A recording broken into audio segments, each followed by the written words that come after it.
All right, welcome to the Summer Virtual Lupus Health Conference presented by the Lupus Foundation of Northern California. My name is Satari Bannisatter, and I'm excited to be your host again today. I came to the Lupus Foundation in 2014 as a volunteer and as a patient. Currently, I'm completing a master's degree in integrative health and really believe in what integrative medicine can do for those with chronic diseases such as lupus. During our July health conference, we learned about integrative approaches to rheumatologic sleep conditions from Dr. Valerie Cacho. She taught us that 55 to 85% of people have sleep issues, and that poor sleep can affect our mood, our pain threshold, and can even cause depression. She gave us wonderful tips on how to reset our circadian rhythm, talked about how writing in a gratitude journal has been proven to help sleep, and even recommended some natural remedies to help us sleep better. You can watch the replay of this informative conference by visiting the video library on our website at lfnc.org.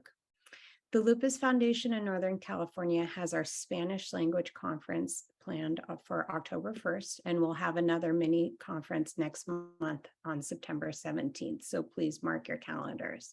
You can watch our social media or your email for more information and an invite.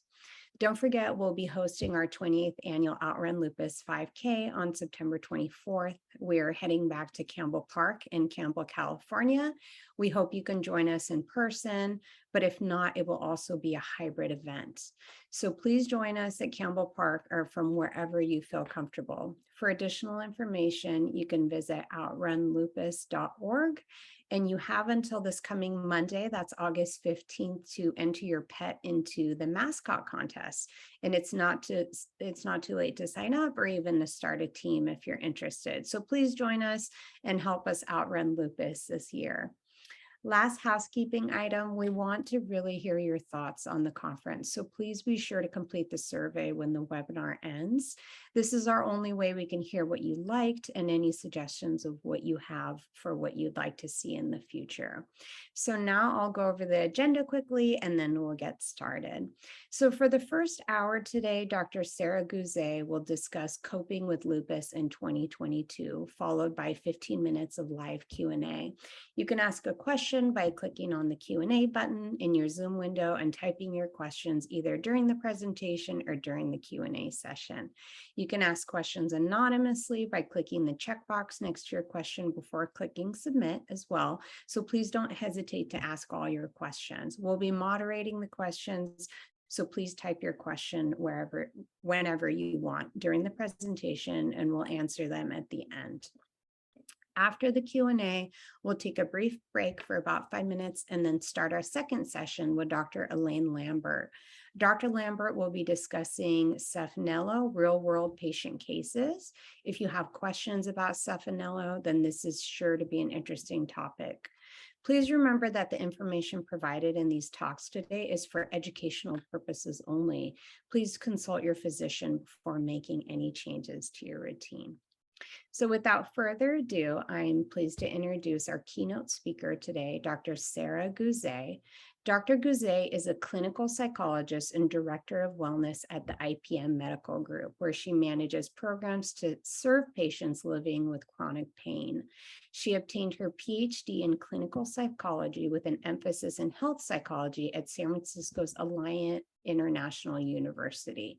She also worked in higher education for 4 years as a psychology professor and dean of academic affairs.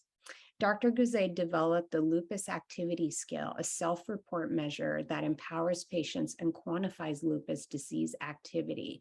She continues to work in the field of psychological research, clinical work, and teaches higher education. Dr. Goozeé is a passionate lupus advocate and a former board member of the Lupus Foundation of Northern California. We're thrilled to have Dr. Goozeé here to talk to us today. Welcome, Dr. Goozeé. Thank you so much. What a warm welcome. I am so honored to be here and look forward to everybody's input and feedback on today's topic. So I'm going to go ahead and get started and share my screen with you all. And as you all know, today we're going to be covering how to navigate and how to manage lupus in 2022 and all the stressors around us. So that being said, let me go ahead and get started. So a couple of things that I want to review with you all today. We're going to have a little introduction on some different relaxation techniques, the benefits of them, and how they play in with stress management, and not to mention, of course, pain management. Additionally, we're going to talk about challenging some negative cognitions. Yes, that voice in your head. And last but not least, discussing ways to increase healthy social support. The emphasis there being on healthy social support. So let's start off by talking about stress. A couple of things to keep in mind when it comes to stress. Stress can be so many things, and it's different things for different people at times as well. And it can be a positive thing. It's a normal part of life. And things like traveling internationally on vacation can be very stressful, yet very exciting. Weddings, new babies, again, can be positive, yet quite stressful if you've ever planned a wedding. And of course, there's negative stressors, things like finances and the pandemic and dealing with health issues. And all that to be mindful of is our body is actually designed to change the way it performs, to optimize that we can navigate these stressors and then hopefully recover from them. And so it's totally normal to have a stress response, and it's expected. And interestingly enough, a little bit of stress in some situations actually helps you perform better. I'll give you a quick example. If you have an exam, right, for your job, or maybe, you're getting your master's or whatever it might be, if you're just a little stressed, you're more likely to be a little bit more focused. You're more likely to double check your answers. You're more likely to put forth some extra effort into studying, which increases the odds you'll do well in the exam. Now, if you're not stressed enough, right, or at all, you may be like, oh, I'm not even worried about it, and not study or get a good night's sleep the night before. Additionally, if you're too stressed, then you start second guessing yourself. You might start reading every question, not just twice, but 7 times. And then you run out of time and you don't complete the exam. So a little bit of stress is actually okay. And in some cases helps us perform better. And the reason I bring this up is I want people to be more accepting of their stress reaction. So often we say, I'm stressed. And yeah, that's quite common given a lot of the stressors we have in life right now. My concern is when it becomes chronic and it starts to really affect you. And so a few things to be aware of is what it does to your body, because a little bit of stress, again, will actually help you perform better. So let's say hypothetically, I'm out walking my dog and I hear something rustle in the bushes, right? Normal stress reaction might be to pull my small dog a little closer to me, make sure nothing is coming looking for its lunch, right? I might be a little bit more alert. I might take out an AirPod and make sure I'm really focused, right? It's going to help keep me safe. Now, thankfully, the odds of, whatever it is, a saber-toothed tiger or a coyote or whatever it might be jumping out is small. But because of my stress reaction, getting me to focus on that, making my heart rate go up a little faster, I'm actually preparing my body to run. It's that fight or flight response. And I'm sure many of you have heard that term before. And so my body is trying to help me in the event that I am going to fight, which for the record, I will not fight, a saber-toothed tiger. I will be the flight. I will be the one running in the opposite direction. And so that being said, when our chest gets tight and we feel shallow breathing, again, it's your body getting ready to run. I think it's pretty interesting. And I also think when you think about how it's affecting a body that has lupus and you already have aches and pains and muscle tension, you add more with that and your muscles get even tighter and tense. And so it's really important that we take good care of that body. And so when you take a look at how the body is affected by chronic stress, this is when you have multiple stressors and the body isn't able to recover from them. What happens is the systems that were initially a little helpful, like a little bit of muscle tightening in case I needed to run. Well, what if my muscles don't relax when I get home and they stay tight? And then one stressor after another happens.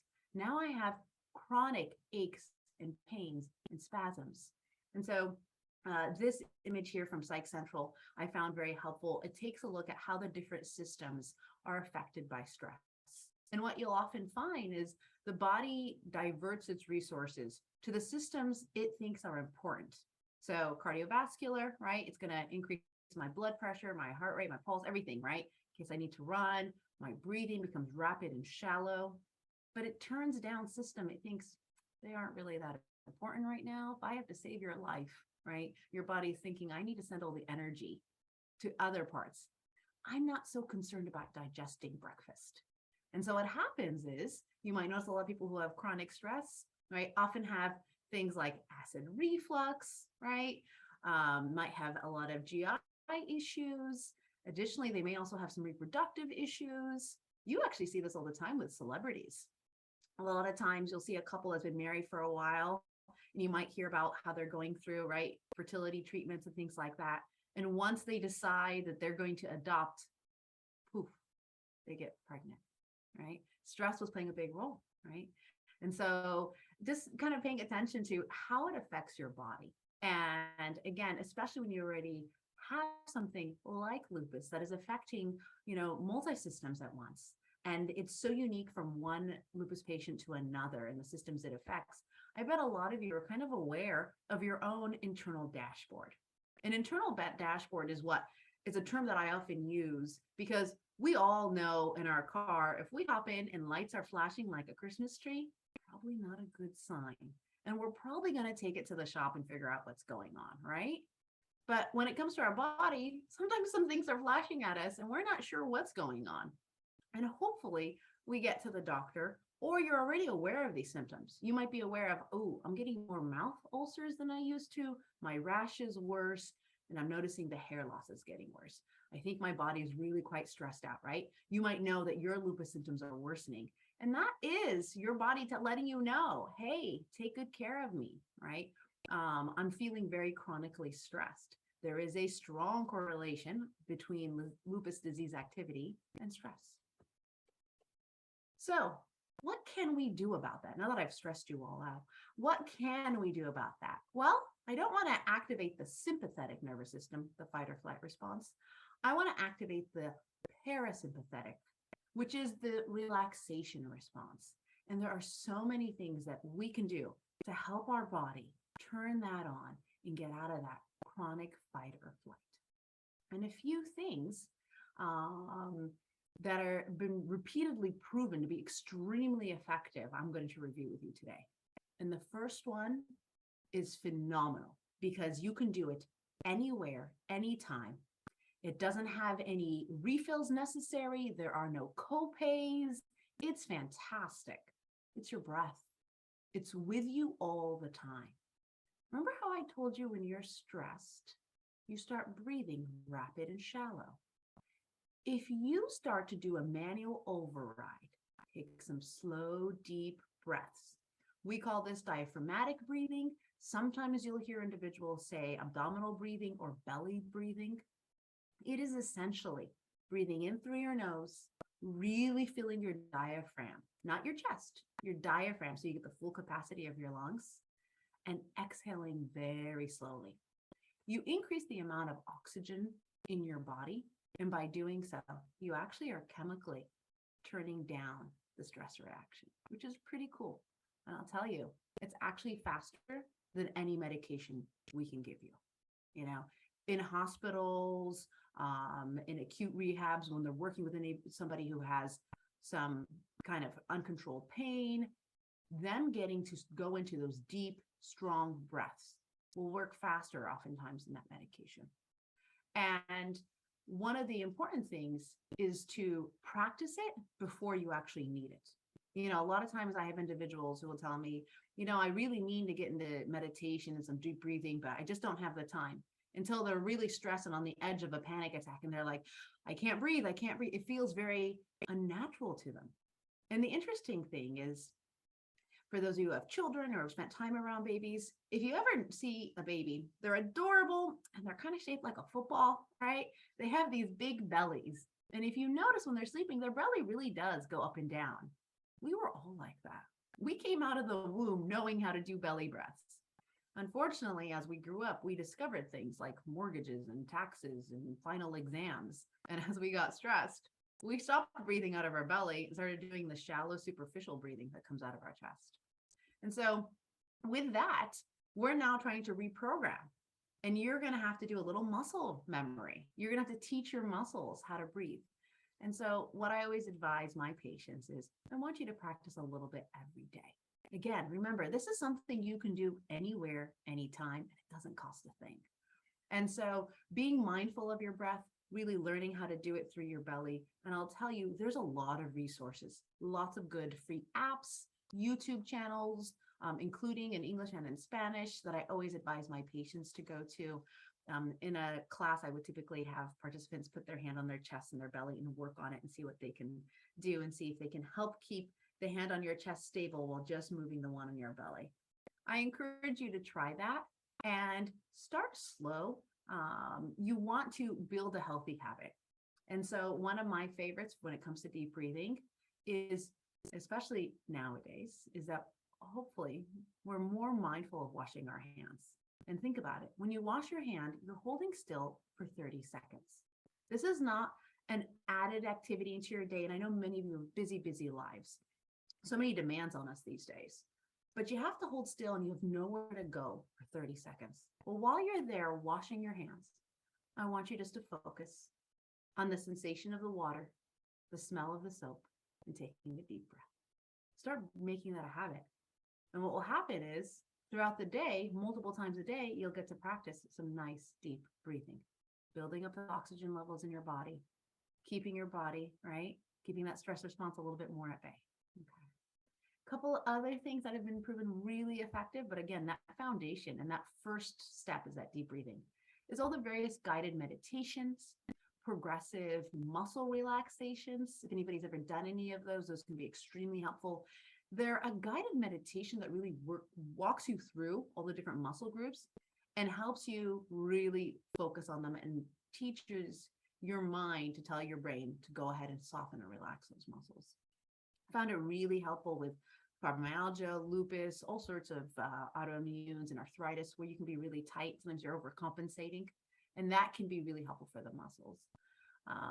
Additionally, some of the latest research has really been showing how helpful binaural music can be for individuals who are struggling with uncontrolled pain. There was a study that showed after a patient went into, was under anesthesia, they did 3 different groups. One that had headphones with nothing playing, one that had headphones with some soft music playing, and another one that had soft music but is binaural. Binaural means the music is played at a certain frequency and it's slightly off. So your right ear versus your left ear are hearing slightly different frequencies and different music. And what they found, this is pretty astonishing, they found a significant amount of individuals who were listening to the binaural music actually needed less anesthesia during surgery, which means they were experiencing less pain. So it's pretty cool. Lots of cool stuff coming out on that. And you can find some various records. And, you know, I used to recommend CDs, but that ages me now because now it's all digital. But there are a lot of apps that offer that. And so I would advise you to take a look. The Calm app, Headspace have been extremely popular. And during the height of the pandemic, they even offered some of their services for free.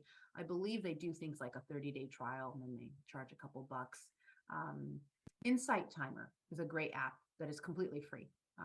And that one can be a little overwhelming just because they have over 88,000 tracks, but just put in a search of what you're looking for. And they do have it in English and Spanish as well. Another thing that can be extremely helpful, if you know, I'm a person who fidgets and I'm a busybody, it's hard for me just to sit still and to just do some deep breathing. I want to be doing something. Yoga or Tai Chi actually might be for you, right? We all hear about it all the time, how beneficial exercise is. And while it can be challenging when you don't have a lot of energy and you're struggling with fatigue, start small.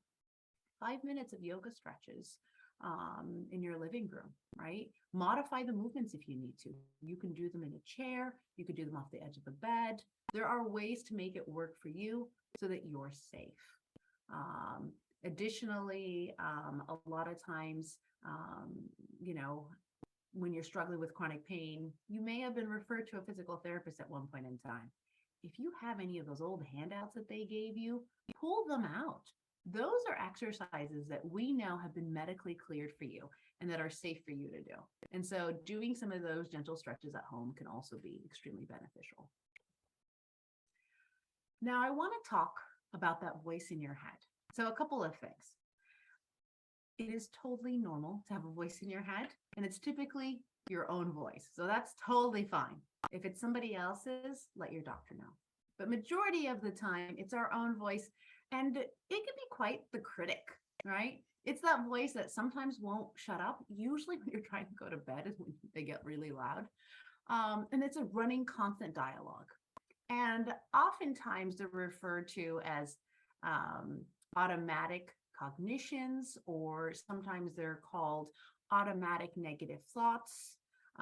Daniel Amen, if anybody's familiar with his work, he uses the term ants, which I really like, because an automatic negative thought, the acronym there is ants. And he talks about, you got to squash that ant.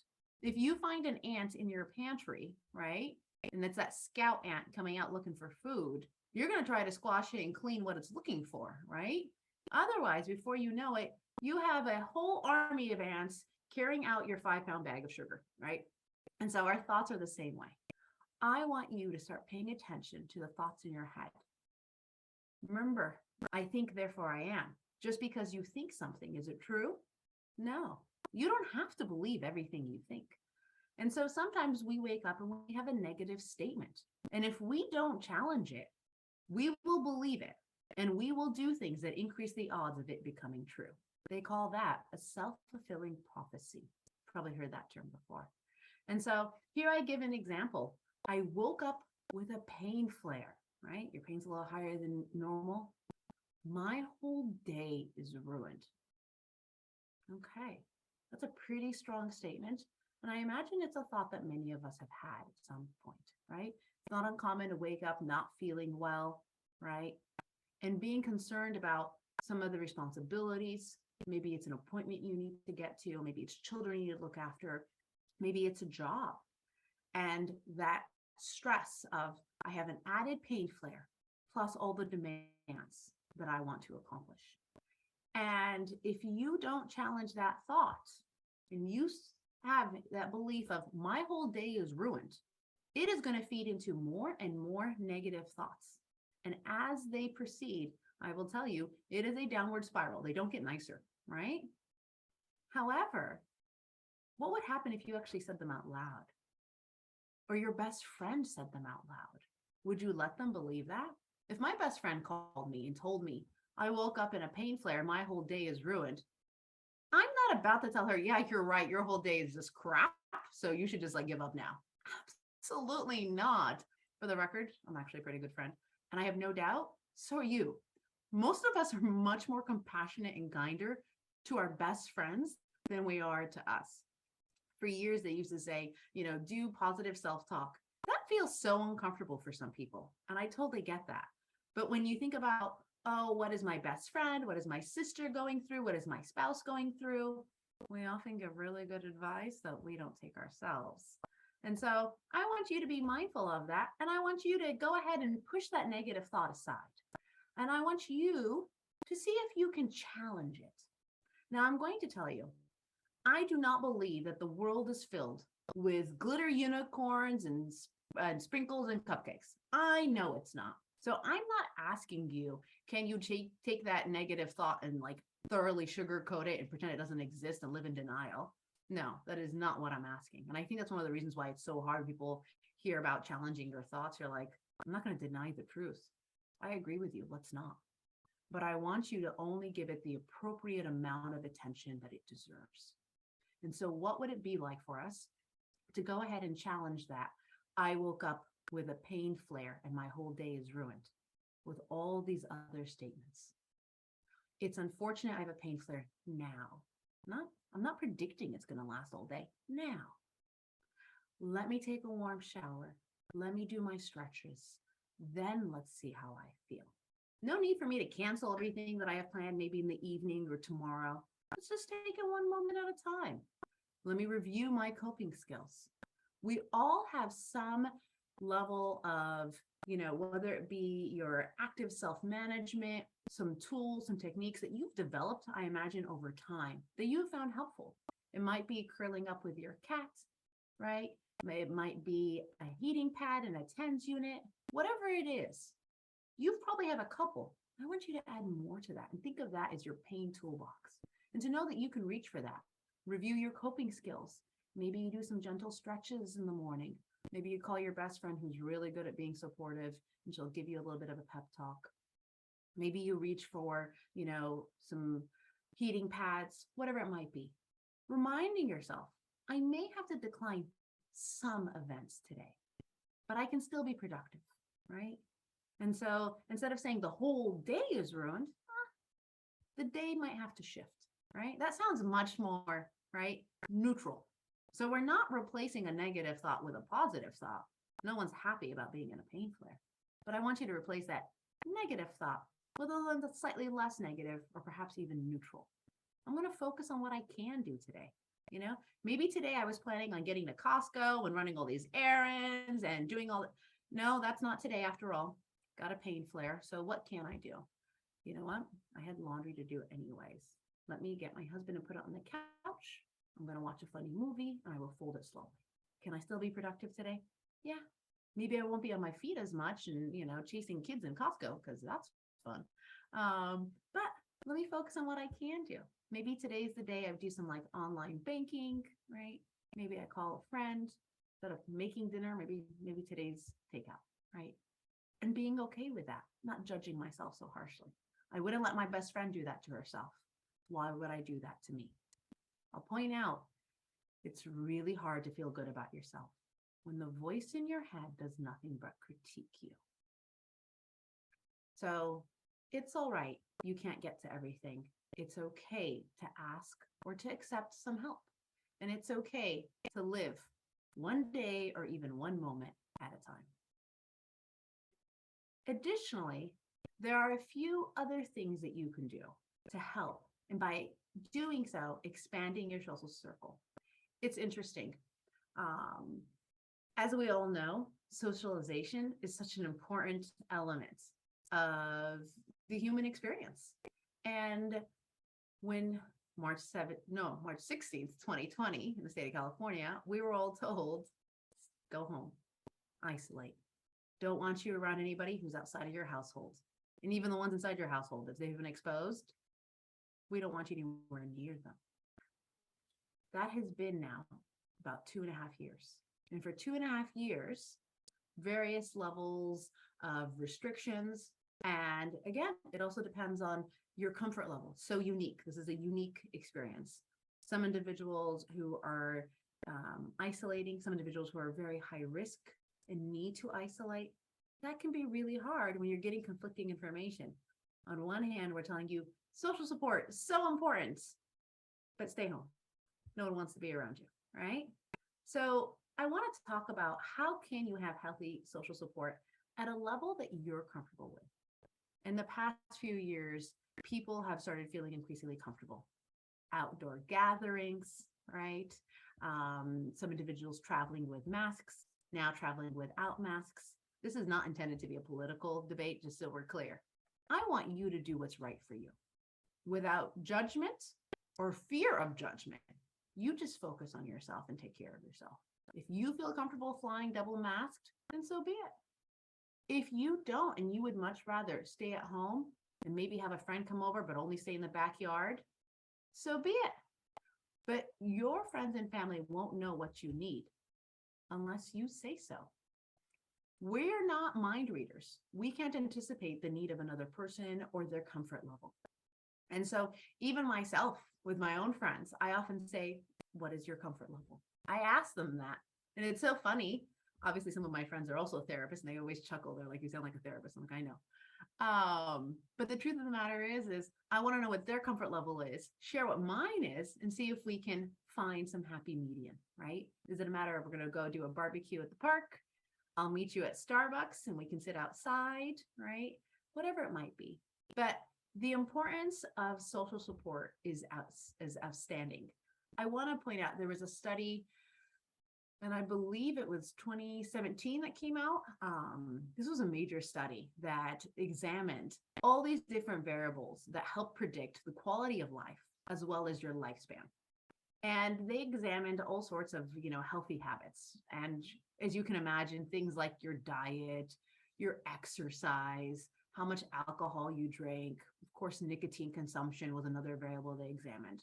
And when they were going through all these variables to take a look at what are some of the trends that increase one's quality of life, as well as increase the odds of a longer lifespan, what surprised many was at the top of the list, social support. And so much so, it was a better predictor of your quality of life and your lifespan than even obesity. Funny, quick little side story. I pointed that out to my parents, and my parents thought it was really interesting. And my mother chuckled and she goes, "Great. The next time my doctor tells me I need to lose 20 pounds, I'm going to remind him I have a lot of friends." No, Mom, that's not how this works. But I appreciated her efforts, right? And so that being said, wow, the importance of social support. And social support can look different for different people, right? I just want to, before I move on to the next slide, I want to go over just a few more things that social support does. So we know it helps improve our quality of life. We know that it helps us with longevity. Obviously, it also helps us maneuver some stressful and difficult situations. Have you ever gone through something really stressful and in your head, you can only see one solution and it's not a good one? But then you say it out loud to a friend and you're like, together, you might be like, why didn't I think of that? We could totally do that. And that would just take care of the problem. And a lot of times it's because when we're stressed, we're not the most clear thinkers. And so saying it out loud to someone, having a sounding board can be extremely helpful. Now, this could very well be a family member. It may not be. And it might be a friend. It may even be a licensed professional like a therapist. Okay. And whatever it is, find what works for you. I think a lot of times individuals feel this obligation of, oh, it should be a family member. No, it doesn't have to be. Just because you're related to them, no offense, doesn't mean they have to be your BFF. You can have, right, a friend who's phenomenal at giving you maybe physical support. They're great at helping you move the couch. They're great at getting things off the top shelf for you. Maybe they're good in hobbies. You share a hobby, right? So that's your support. Like, you're going to come with me to a game. We share that in common. We have the same, opinion on movies, right? But if I need some deep heart to heart, it may not be that person. And that's okay. There's actually different types of support. And it's really rare to find one person who's going to meet them all. And so whether it be financial support, physical support, emotional support, laughter, right? You might have one friend who like, yeah, she's pretty funny. And if I need a good laugh, she's going to be the person I talk to. But she is, barely 100 pounds soaking wet. She's not going to help me move the couch. Like, I need to ask another friend if I need that kind of support. And if you think about it, you probably notice, oh yeah, I kind of do have different types of friends for different activities. If I need to bake a bunch of cookies for the kids' school activity, I know who can keep me company and who also enjoys that hobby, certain things like that. A couple other things I want you to be mindful of is, how do we get this into your routine? A lot of times with the rush of life, we're unable to see the importance of ourselves first. And so what I usually encourage individuals is to take a few moments every week and look at your schedule. If I asked all of you to open up your calendar and tell me what activities do you have planned, majority of you would probably have things like doctor's appointments, right? You might have some deadlines, like this is when the mortgage is due. Don't forget to mail out your taxes. I mean, I just want to point out this calendar is sounding so much fun right now. Yeah, that is not ideal. I would like you to go ahead and book some time for some healthy socialization. And again, this will be different for everybody in your comfort level, and that's okay. But I do want you to try to schedule it. And, I often tell my patients, try to do it at least once a week. And I want to point out, it can be in any capacity. If you tell me, listen, I am really struggling, I'm not even driving anymore these days. All right, can we do a Zoom date with your best friend? Be like, I'm going to meet you at 2 o'clock, make your own cup of tea. I'll see you then so we can catch up, right? It can be in any capacity. It might be a matter of, I'm trying to do some slow, gentle walks anyways. I have a neighbor who's trying to do the same thing. We're going to slowly walk around the park. And I'll take breaks and sit at the bench whenever I need to. But that's all right. I got outside safely. I'm seeing a friend, right? So taking a look at that, because isolation will make depression worse, will make your stress worse, and just all around just a bad idea. And so a little bit can go a long way. Now, granted, some people are introverts and some are extroverts, right? And so some individuals might need a little bit more socialization than others, but we all need some level of socialization. Another interesting study, I'm just filled with like weird, interesting studies. Another interesting study that they did, and I imagine many of you are aware of this. In the state of California, it is illegal to keep a prisoner in solitary confinement longer than 23 hours. I don't know if anybody knew that. That is not the case in other states, and that is not the case in other countries. And it came to be because we found that extended social isolation had horrible effects on the prisoners. Individuals who had no history of mental illness were suddenly displaying things like psychotic breaks. They were hearing voices and seeing things, even if they had no history of it. There's no drug use or anything. They were in solitary confinement for so long that their brain had no external stimulus.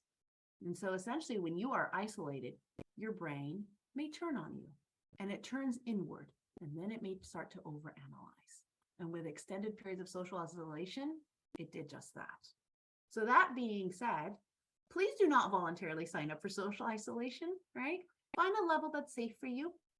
And if that means you may just go to a local, right, outdoor park event or a local cafe and sit outside, they found that even having the same cup of coffee that you have at home versus at a cafe around people, even though you're not necessarily talking to them, right? You might just be by yourself, just you and your dog and a newspaper.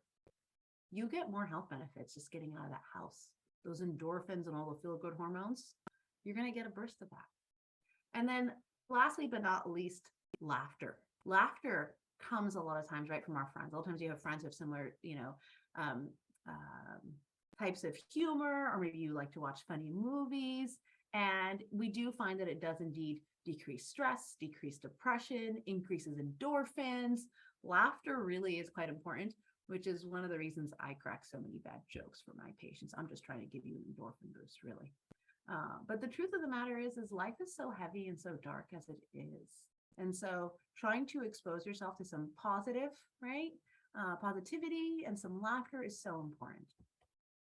So what can we do to expand our social circle? I will tell you right now, a new friend will not magically appear on your couch. If they do, we typically would advise you to call the cops. They might be a stalker, okay? So they're not going to magically appear, which means we need to make forth some effort to connect and build up our circle. A lot of times it's tough when I have individuals who tell me things like, oh, my family doesn't even live in this state, right? Most of my family lives somewhere else. I came out here for work or for my spouse, or we just moved, or over time I was so, busy with the kids, but now they're off at college, right? What do I do? Or maybe I had to cut off a tie with a really unhealthy friend, and now I find myself lacking a healthy friendship. And so what can we do? So a couple of things. One is, now with the ease of virtual education and workshops and various classes, I would advise you to sign up for more activities, such as today, online, accessible anywhere. Many of them are free, right? And if you feel comfortable, you could take a look at what are some offerings at a local community college. They're often quite affordable. There's a lot of programs where they're actually even free for some individuals. And maybe it's time you dust off that camera. Maybe there's a photography class you wanted to do, or another activity, examining a hobby, but also socializing. Look at that, 2 in 1, how nice. So I always encourage individuals to take a look at that. By the way, a lot of senior centers and community centers have a lot of really awesome events. So take a look at what's happening in your city. Sign up for their newsletter. Follow them on social media. Sometimes they'll be posting things and you'll be like, wow, my city does this kite festival. I had no idea. I just thought there was traffic randomly. No, to find out, oh, these are activities I would do, right? Another one is volunteer work. I will tell you, having sat on the board of the LFNC, the backbone of nonprofits is our generous volunteers. And I will tell you, a lot of times when you're struggling with chronic pain and health issues, I know it can be really hard to make a commitment because you're like worried, right? What if I have to call in sick? What if I can't come? Well, it's pretty hard to get fired from a nonprofit. We're so grateful in any capacity that you're able to help us out. We'll take it, right? And not just the LFNC, lots of other nonprofits, JDRF for juvenile diabetes, rheumatoid arthritis nonprofits are very big in the Bay Area as well. Taking a look at your local schools, libraries, maybe even your own church or synagogue, right? A lot of times you may be already affiliated with a nonprofit, and let's take a look and see, hey guys, what if, once a week or maybe once every 2 weeks, I come in for a couple hours. Is there something I could help, right? That's okay to say what you can do, right? They might say, come help us at our festival. And for you to be like, ooh, standing in the sun 8 hours, not ideal for a lupus patient. Can I sit in the booth and welcome people and hand them brochures? Okay, I'll do that position, right? It's okay to make a modification and let them know how you can help. So volunteer work is phenomenal. Additionally, reach out to some of your old friends and family. I can't tell you, especially with the last couple of years, right? How often we kind of find ourselves saying things like, well, I haven't heard from them for years. I think we're just falling apart. No, they're probably also been busy and isolated, right? And oftentimes a quick text, an email, a phone call, you might be surprised and pick up right where you left off, right? Other times, maybe you have drifted apart and it wasn't the healthiest of relationships. That's okay. Let's work on building some healthier new ones. And with that, taking a look at things like support groups. The Lupus Foundation puts on many support groups, I know, but also examining at various types of support groups. So like, online you can find communities for, maybe you're passionate about, your dog, and you can find like a local dog club, right? Where you go to a dog park on certain days of the events and get to socialize, or a mom club nearby. So many different types of like support groups. So take a look at those. Those can be really safe. And again, signing up for things that you feel comfortable with right now. So whether it be virtual or in person or a hybrid, that's okay. They all have benefits. Additionally, I do like to recommend a fitness group. We know the importance of physical activity. So important for the human body, right? It's really tough to do when you're struggling with fatigue and chronic pain. I get it. Start small. Start really small. And so it might be a matter of, okay, we are just doing yoga on demand for 5 minutes on the floor. And even then I need to take a break. But I'm not going to get to 10 minutes unless I start somewhere, right? And so start really small. But also if you are at an activity level where you're like, oh, I can do some small walking, find a walking club, right? Or Tai Chi in the park. That's another great one because you can do it safely outdoors, slow and gentle. Most lupus patients, it would get medically cleared to do that kind of activity. I do want to point out, I am not your doctor, so please do get this cleared out by your own physicians. But majority of the time, they will clear that. And you might just need to be like, I'll just start with 5 minutes, right? And see how you feel. And then last but not least, taking a look at various online groups, right? Maybe you're an avid crocheter. Take a look and see if there's one in your neighborhood, right? Or even if it's not in your neighborhood, it might be virtual and international, but still a great way to connect and make friends and share patterns and beautiful crochet. Okay. Now, let's talk about assertive communication. Not to be confused with aggressive communication. A lot of times when individuals aren't used to being assertive, it feels like aggressive to them. And that's not what I'm saying. What I'm asking is that you be mindful of, can you set limits with unhealthy people? Are you able to comfortably say no? Can you ask for help, right? Do you feel comfortable accepting help? I know for a lot of times, for some individuals, when they're really like independent, and then they get this challenge of a health issue, they feel like if they ask for help, they're a burden. Absolutely not. And the truth of the matter is that your family and friends sincerely care about you. Otherwise, they wouldn't be, right? Your friend. And so for you to be okay with asking for help as appropriately, right? And also knowing when to set some boundaries, I had a patient years ago where, her situation was telling her husband no, because he was offering so much help. She's like, he offered to cut my chicken. And I was like, okay, let's have some conversation. She's like, I don't want to hurt his feelings. She's like, I still need him at the grocery store and help, carry the kids in and out of the car, but like cut my chicken. I'm like, okay, so let's have that conversation without hurting his feelings and letting him know. Be really clear. These are the things I could use help with. These are the things I got. And if I'm really in trouble, I'll let you know if I need more. And so that, both of them were learning how to navigate, right? The journey of managing her chronic pain. And now that was affecting their relationship. When you have, lupus and you have pain and you have fatigue, it affects everybody. It doesn't just affect you. It's sometimes family and friends are looking to you to tell them how to treat you. And so that's something I often tell individuals is we teach others how to treat us. I'll repeat that for people in the back. We teach others how to treat us. And so you will teach your friends and family, these are the things I can do. These are the things I can't do. These are the things I'll allow you to say to me. That statement was hurtful. Please don't, right? But you have to be assertive. And it can feel uncomfortable. So start small. Start with individuals that you feel really safe with, right? And it might be a matter of if you have a hard time asking for help, it might be a matter of something small, like, can you bring me the laundry basket, right? Until over time, it's, can you do this, whatever it is, this errand for me? And being able to also set those boundaries when they ask things of you, when they ask things like, hey, I haven't seen you in a long time. Why don't you come over for dinner? And you're thinking to yourself, you live an hour away. Driving to you at dinner time means traffic. And I may not feel comfortable being inside a house. Instead of just saying no, right? Because a lot of times people perceive that as you're turning down the relationship. Offer an alternative. I would love to see you.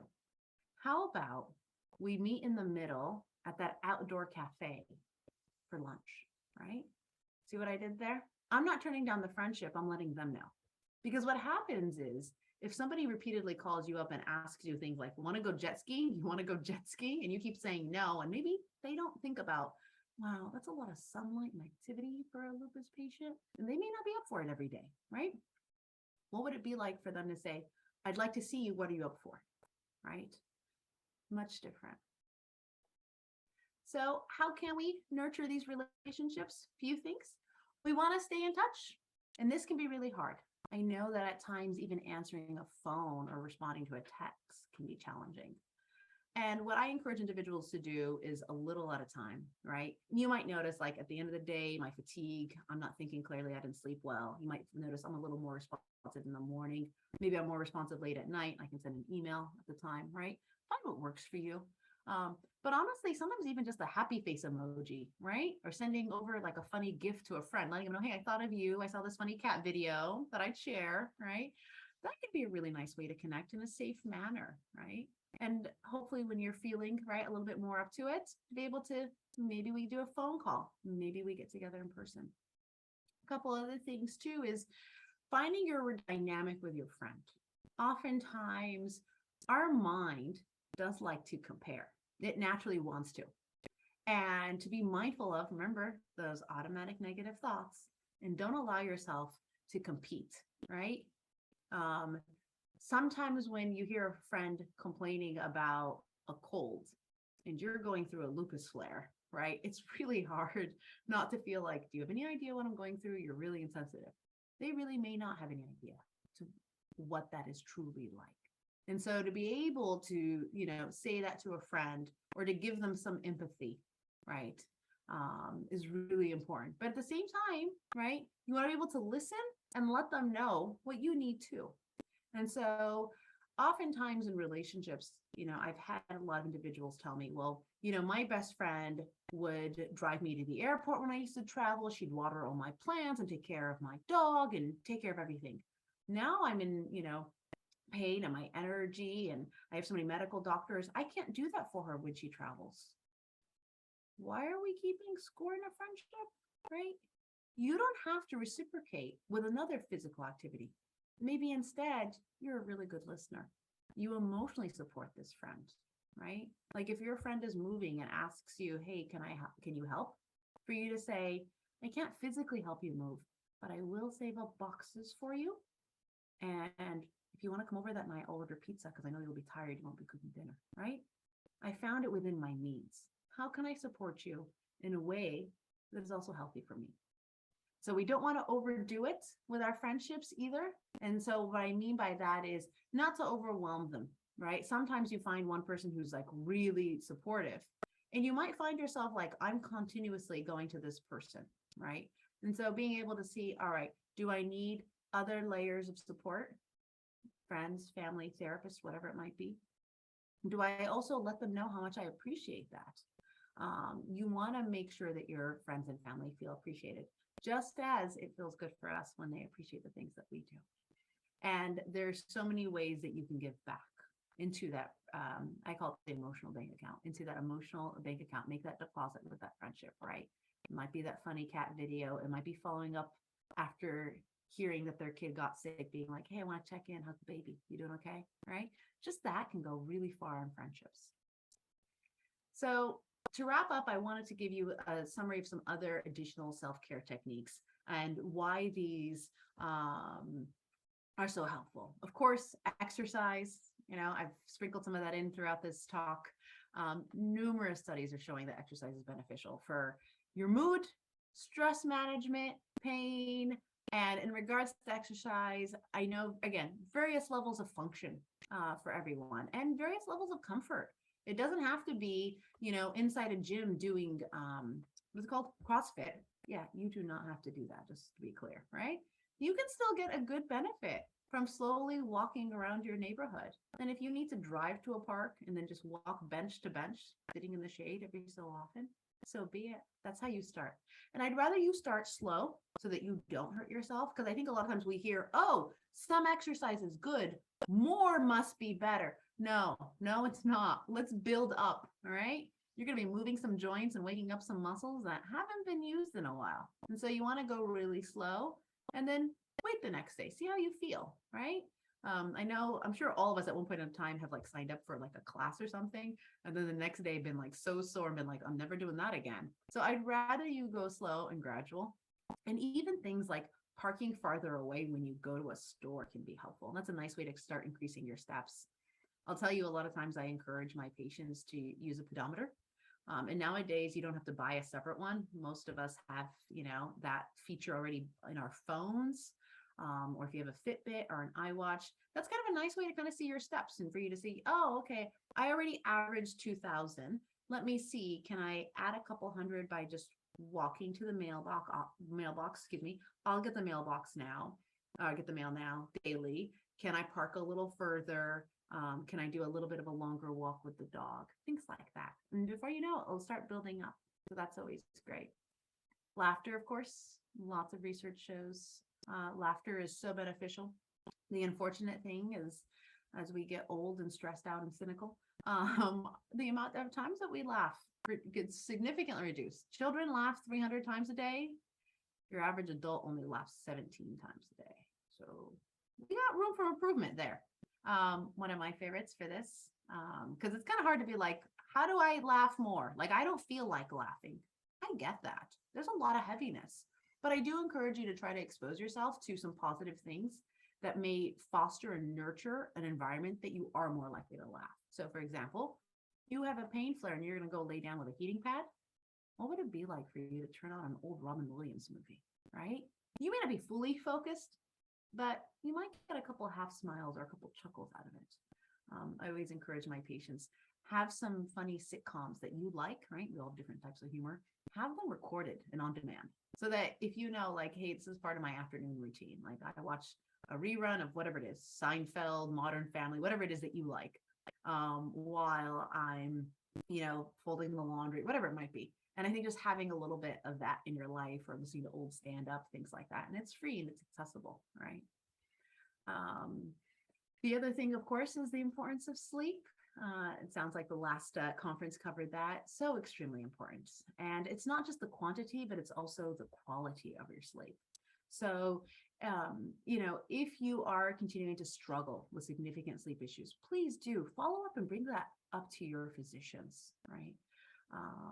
Because sleep is so important for your brain function, your motivation, your energy, lupus disease activity, your weight. I can go on and on. And it really is the foundation of health. And I think it is something that we just tend to kind of neglect. And it doesn't have to be that way. Additionally, nutrition is so important. So you want to maintain a healthy weight and not be malnourished, because regardless of your weight, you can be malnourished. And of course, we know the health benefits of the anti-inflammatory diet could be really helpful. Lots of colorful fruits and vegetables. And I want to point out that a lot of times, and it's tough because you're getting so much information. There's all these essentially fad diets, and sometimes there's conflicting information of how much seafood is healthy, what kind of seafood, where am I getting the seafood, how much is the seafood, right? What am I doing? Truth of the matter is a lot of health insurance offers nutritional counseling. You just have to ask for it. So I would encourage you to take a look at your health coverage and take a look at any one-on-one dietitian meetings, or a lot of times they have nutritional classes, see what they offer, and or bring it up with your primary care or even your rheumatologist. A lot of times they can make some good recommendations for you. So that's something else to be mindful of. Additionally, I know that some of the medications that are used to treat lupus can also put on some weight gain. And so seeing what we can do to help minimize the impact that has on you, because that does not help with the energy and with that extra weight gain and the achy joints. So let's see what we can do to be kinder to our body. And then, of course, last but not least, create a healthy habit. I find when individuals are looking to create a new healthy habit, it is much easier to anchor it to a habit or an activity that they already do. Let me give you an example. If I'm trying to be mindful of getting a few more steps in every day, and I already go outside in the morning, maybe I'm watering my flowers, maybe I'm getting the newspaper, what would it be like for me to be mindful of, let me walk to the end of the street before I bring in the paper, right? Or let me, walk around the house and water more of the plants by hand, right? So that I'm getting more steps in. You anchor it to an activity you already do, you're more likely to do it. I gave you the example of tying abdominal breathing to washing your hands. Another one that I really like. Also doing meditation before bed, great part of your routine. And having a routine before bed helps support having a good, healthy night's of rest. And so adding those things, anchoring them to another activity can be really helpful. Additionally, setting yourself up for success, right? If I'm trying to add an activity like 20 minutes of exercise into my morning, I need to accommodate for that, right? I need to make sure that I am setting myself up for success by having my walking shoes ready. Maybe I have them by the door, right? Maybe I make sure someone else is going to watch the kids so I can get out by myself. I set the timer. That's also really phenomenal. Because one of the other things too that happens sometimes is we sometimes get into a hobby or an activity. Maybe you get back into walking or gardening and you really enjoy it. And then you lose track of time until you try to stand up from the garden. Ooh, things are stiff and maybe cracking more than they should. And before you realize it, you've been outside for an hour. You thought you were only going to prune the roses for 15 minutes. And so this is where having a timer is really helpful, because we're trying to pace your activity. I don't want you to do too much activity. I don't want you to do too little. And so listening to your body and doing a small amount of activity and exercise, building that routine. I like using a timer. I mean, I hate to say it, but majority of us have a smartphone nowadays, and it has a built-in timer feature. Let's go ahead and use it. Additionally, if you like music, use that. because the average song is anywhere between 3 to 5 minutes. And so that way for you to know, like, okay, I can garden for 3 songs. I need to stop after the third song in my playlist, right? That can be really helpful. And with the routine, we've discussed a few things, right? I want you to have enjoyable activities. I hope that later on today, you'll look at your calendar if you haven't already. And I'm sure a few of you have already looked and confirmed the doctor's appointments and the lab appointments, right? But how about something enjoyable? And sometimes, by the way, I'll even tie those two together. Like, oh, I have a doctor's appointment in the middle of the day. But you know what? So-and-so lives on that part of town. Let me see if she wants to meet up with lunch after my doctor's appointment. Let's try to make the best out of it, right? Or I have to go to the lab and they want to do some testing that takes some time. Well, let me bring a good book with me, because if I have to wait, let me try to make the best of that scenario. So doing some of that self-care. A lot of times people hear that term self-care and they think of, oh, eucalyptus-filled spa days, right? That sounds wonderful, but it's not in the cards for most of us to do on a daily basis. I want you to be active in your self-management of your stress, of your pain, and of your health. And that may be small amounts of things like walking and meditation, right? Mindfulness, changing those negative thoughts into things more neutral, and making them fit into your routine, your family, your lifestyle in a manner that works, okay? So that's it for my presentation. I would love to open this up for some questions. Thank you so much, Dr. Goozeé. That was so informative and so timely, really where a lot of people are needing help, as you said, as things are opening back up and we're coming out of this phase with the pandemic slowly. I want to open up for the Q&A portion of the event. We'll begin with the questions that were asked during the presentation. Feel free to ask additional questions while we're talking. We'll try to get through as many questions as we have live, and we'll email you the answers to any questions that we're not able to get to today. So one question that I already saw here in the Q&A was asking specifically is, do you provide virtual therapy, or perhaps maybe you can recommend somebody who does? So excellent question. And I appreciate the individual who submitted it.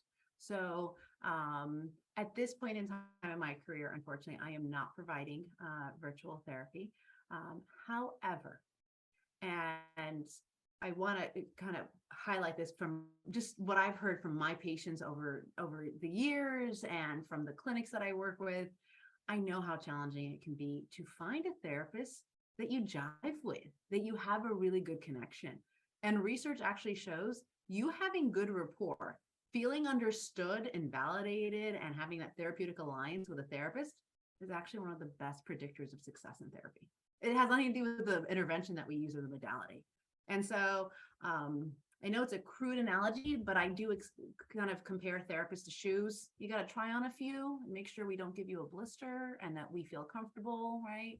You want a good, like, orthotic with support, right? And so you might need to try more than one therapist to find one that you really connect and feel validated with. And so, and again, research shows that the average person actually tries 2 therapists before finding one that works for them. And that's totally okay.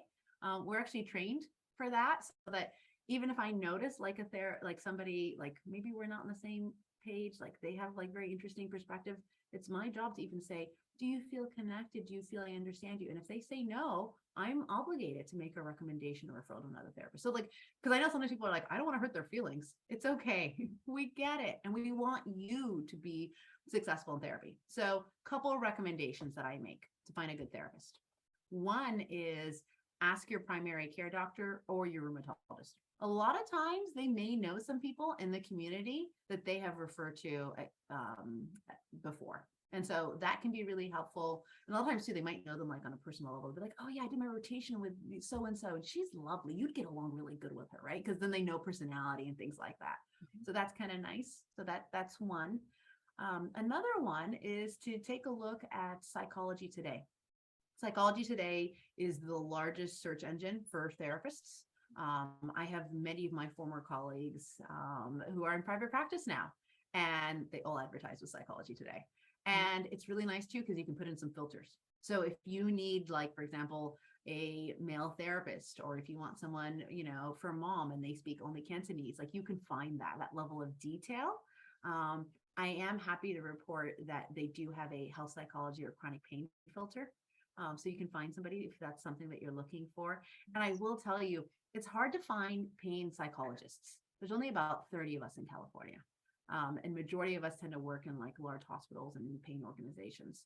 But a health psychologist, that's the term they often use. So if you're looking for like or somebody who you might be even like an MFT or an LCSW, but they have emphasis in health psychology or behavioral medicine, that's the terms they use. So if you do some searches, you'll find some of those. So I hope that can direct individuals. I also want to highlight everybody has mental health care coverage. Years ago, it used to be that before the Mental Health Parity Act, that insurance would cap the number of sessions people can get. And I often get people telling me things like, well, my insurance only covers 10 sessions. They're not allowed to do that anymore. So that's not the case. As you can imagine, a lot of times health insurance don't advertise that you get mental health coverage because it's expensive, and appropriately so, because your mental health is expensive. And so that being said, take a look and see what your coverage is now, right? Your copay and your deductible. And in the event that it's too expensive, you don't have healthcare. A lot of community mental health clinics offer free or low cost counseling, including for Medicare and Medicaid patients. Great. Another question here is, how important is it to not eat certain food that make things, I think they're saying maybe make the symptoms worse? Yeah. And what are the foods that, if you writing insights? Yeah, absolutely. So I actually am a certified nutritionist as well. And this topic comes up a lot, right? Because let's face it, we can't get away from food. We consume it every day, right? And so that's a great way to start intervening of like, well, what can I do? And can I make some smarter decisions? We want to replace, right, a bad habit with a healthier one. So what can you do?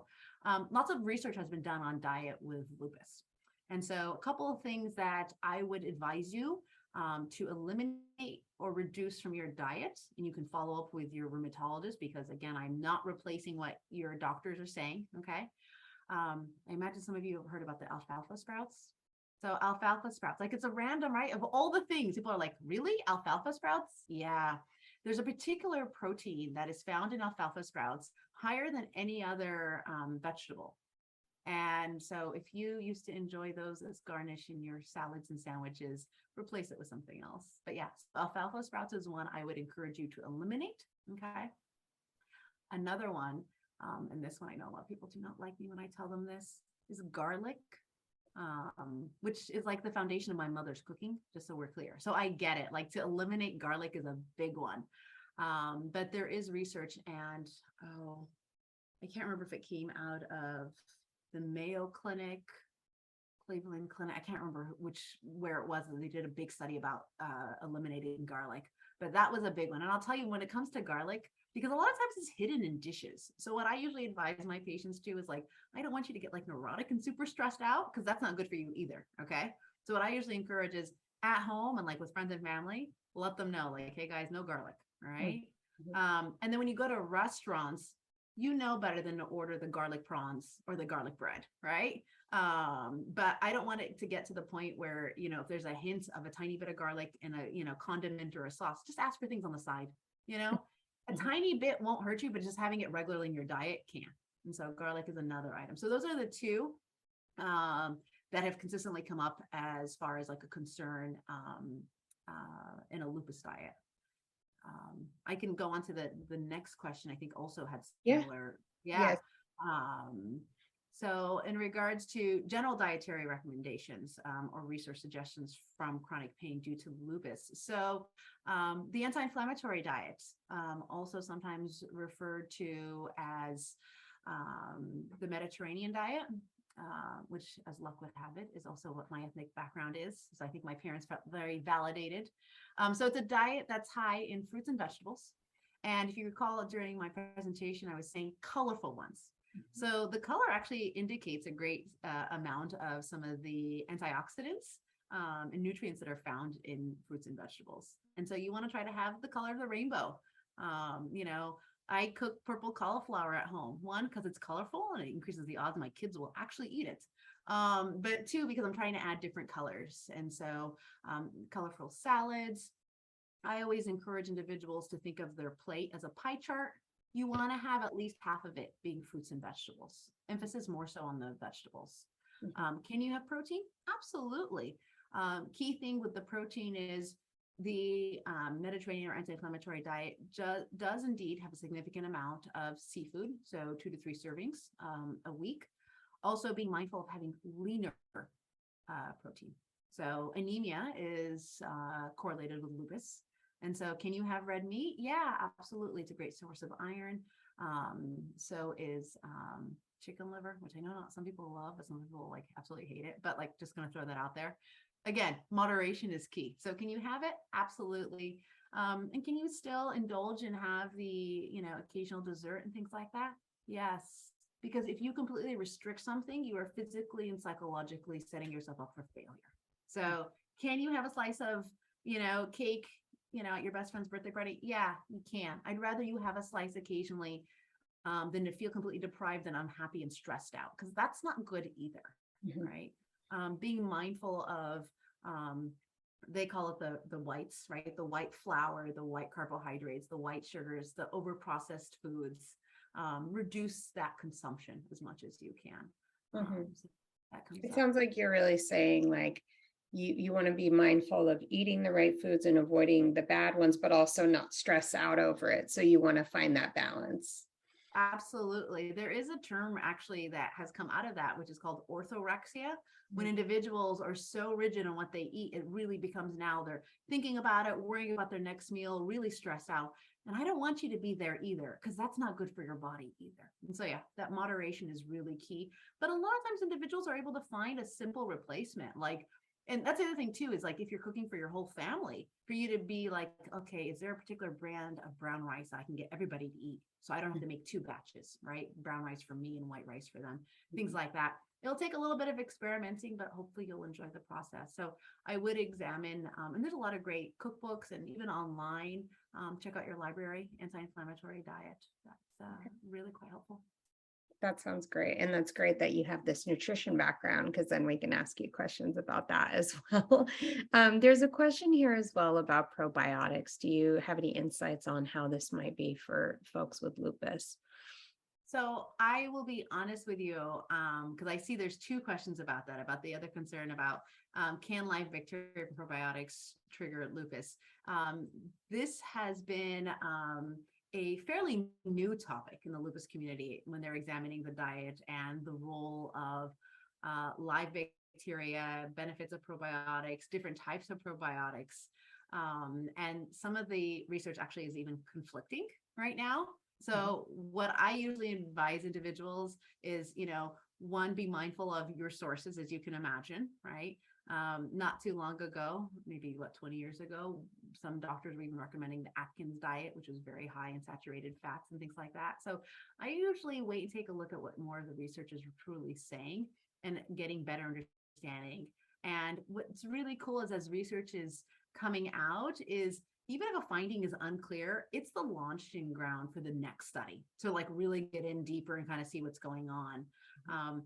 What I usually, again, advise individuals is, even if we do show, and, there is health benefits to, of course, some probiotics and having some of that, because we all have healthy bacteria in our gut, and we're learning so much more about the gut lately, right? The healthy gut is the term they often use. And as we know, a lot of your neurotransmitters, including the ones that play a big role in your stress reaction and your mood, right? So like serotonin, you have more in your intestines than you do in your brain. So that's like pretty cool. So we want to take good care of it. And a lot of times for lupus patients, they're on various types of antimalarials and antibiotics that can throw off your GI, right? Your pH and the bacteria that's in there. So I would definitely talk to your doctor about that, see if you need to add anything. And oftentimes, again, moderation is key. Yeah. Sure. Yeah, absolutely. Thank you for that. And you talked a lot about relationships today, and I'm just wondering if you can kind of help decipher what can one consider a stressful relationship, because we know relationships are so important to our well-being. So at what point do we know that somebody's toxic or that we need to kind of cut them out of our lives? One of the best pieces of advice I was given was, I hate to say how many years ago it was in grad school. Mm, Um, a professor once told me, when you're meeting an individual, notice how you feel when you're done talking to them and they walk out of the room. If you're drained, that's telling. mm, And it's been that has been tested so many times in my life, professionally and personally. And I'm like, oh my gosh, every time it's right. Right. mhm. If you feel drained, and sometimes I want to point out, sometimes individuals feel drained, even though the person's like really, positive and healthy relationship, and it might be just because they're high energy, right? Yes. But if you truly like feel like heavy and drained, Mhm. then that's kind of concerning. And if they're unable to respect your boundaries, right? If you feel peer pressured, a lot of times when individuals have chronic pain, and oftentimes the dynamic has shifted, so maybe family and friends are used to counting on you for the last minute pickup at school, or you bake the 5 dozen cookies they need the night before, you're the one they go to, right? And now you have a health condition, you're trying to manage it, you're trying to be better at your tai chi classes in the morning, and you're saying, I can't drop off the kids for you tomorrow, I have my class, and they don't respect that. That's very telling, right? And a big part of that too, and I do encourage individuals, take a look at the big picture. You're looking for patterns. If this is a pattern and they're repeatedly not understanding that, I would have a heart to heart with them. If you feel like you can't have a heart to heart with them, then maybe that's a sign that it's unhealthy. But oftentimes friends and family, if you point that out to them, like, I really need you to respect my boundaries in the morning. That Tai Chi keeps me going. It keeps my joints soft and limber and moving for the rest of the week. So I can't, but I'll help you in the afternoon if you ever need me to pick up the kids for you. Yeah, for them to understand that. And then they shift their behavior. Oftentimes they don't want to shift their behavior. They didn't sign up for this, Yeah. right? Yeah. And your old pattern of, right, that dynamic worked for them. And so when you start having to set boundaries or ask for help, they may not adjust to that. And so that can come up. As you said, practicing that assertive communication, like knowing how to ask for what you need, or if they have a request, being able to turn it and say, well, this is what might work better for me. This is what I can do. Yeah, absolutely. And it's easier to practice on individuals that you feel really accepted by, right? Like a lot of times it tends to be your really small inner circle, right? Like your best friend, your spouse, being like, can I ask him to get up and get the ketchup from the dining room table, right? Start small. And if you feel more comfortable with that, right, then you can test that with other friends and for larger items. Yes, absolutely. And then what about boundaries with family members? Like as you mentioned, like if let's say we are having a flare, or like something has changed in that dynamic, are you recommending just that assertive communication, or maybe just like a sit down to really go through like, these are my limitations now and this is what I need from you? Yeah, I absolutely do. And I think it's important to note a few things. Mm, One, um, sometimes family really struggle. They've probably known you your whole life. Some may have come into your life through marriage, right? But have known you for a long time. mhm, And I think we feel this obligation of, well, blood's thicker than water. I have to be there. I'm the one they can count on. You can still be there for them, but in different ways. And it's okay for you to say no. And in some cases, and I know this one's really hard to understand for some individuals, it's even okay to cut ties. You know, mhm, if you have a toxic sister-in-law, it is okay for you to be mindful of when you answer that phone call from her, right? If you mhm. have a migraine and your pain is flaring, maybe today's not the day to answer that call from her, right? And maybe you text her and say, I'll have to call you later, and she needs to respect that, right? Um, but at the same time, in some cases, even eliminating some unhealthy relationships when you don't need to repeatedly expose yourself to them, right? Mhm. So if it's an old friend from high school and you've grown your separate ways, coming to peace with that. That doesn't mean you're a bad friend. You may have Mhm. just outgrown that friendship dynamic, or they weren't able to adapt to what you need in a friend. And that's a shame. That's a loss on them. And I also advise having those heart to heart conversations. And some people are more emotionally present, able to hear it than others. Oftentimes, my patients come back and they'll tell me, you won't believe it. I told my sister-in-law, she got it. She was so supportive. And I'm like, really? She goes, yeah. Like, they're so surprised. I'm like, yeah, sometimes when you just explain, like, and they, sometimes that person has a misperception of what's going on, or they didn't realize you were having that many migraines, or they didn't realize that every time they talked to you, they were just complaining about their own problems and being, selfish. And sometimes you just kind of letting them know and planting that seed in that relationship dynamic, letting them know what you need. And then over time, you might need to reinforce it occasionally. I call that watering the seed, right? But oftentimes you can change that dynamic, so they're able to respect what you need, right?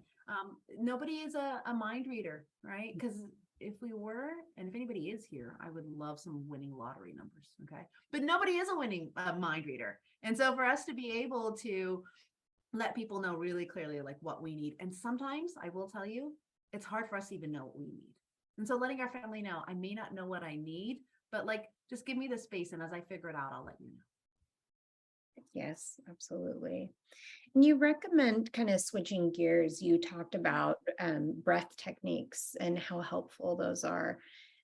Is there a specific instance or maybe a situation that somebody might find themselves in where diaphragmatic breathing would be really helpful? Is it like in the middle of a panic attack, or is it something that should be done daily? What are your recommendations there?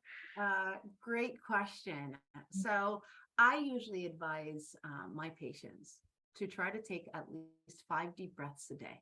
Just 5. Start with that, because what I'm looking for is consistency in a pattern. It doesn't have to be a great amount of time, but if we start with the hand washing and just starting to teaching our diaphragm how to engage and doing that deep breath, over time, it will become much easier when, unfortunately, if you do have a panic attack, you're able to get to that right away.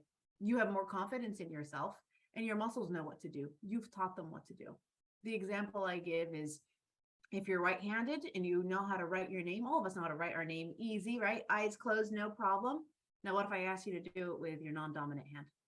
I assure you my S would be backwards. Like, I have no doubt. Like, it would not be pretty, right? But if I practice it every day, I start to develop that muscle memory. And so I want you to do the same thing with your diaphragm and to learn how to do those slow and controlled deep breaths. Additionally, when you do that on a regular basis, you may prevent the panic attack from happening in the first place.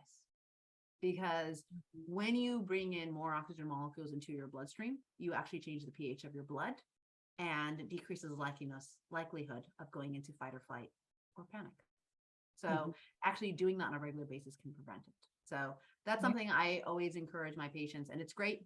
You can do it anywhere, anytime, right? If you're commuting, every time you're stuck at a red light, instead of being annoyed at the red light, be like, oh, it's an opportunity for me to practice my deep breath, right? And it doesn't have any negative side effects. I will tell you, when my patients start and they haven't done it before, I do advise them to do it sitting down, because sometimes individuals will get a little lightheaded and then they worry they're doing it wrong. And actually, you're doing it right, but you're almost too good. Like, you got too much oxygen to your head at once. And so your brain's like, what's this? And you get a little lightheaded. So do it sitting. Actually, my favorite with my patients is to have them do it laying down, because it's also the easiest way to put your hand on your chest and your belly and kind of see if you can get your belly to rise. So doing it before bed, laying down, shoulders back and relax. And there's a lot of great meditations out there that will walk you through that too. And they have some specific too for also sleep. If you need help just slowing down the mind before you fall asleep, those are great. Are there any apps you recommend for that? Yeah. So the big ones are Headspace, which I know during the peak of the pandemic, I think like they were free for a year, which was really nice. And some employers, by the way, for those of you who are working, or if your spouse works, see if they have some on their EAP page. You might be able to get Headspace or Calm for free. So those are the two big ones, Headspace and Calm.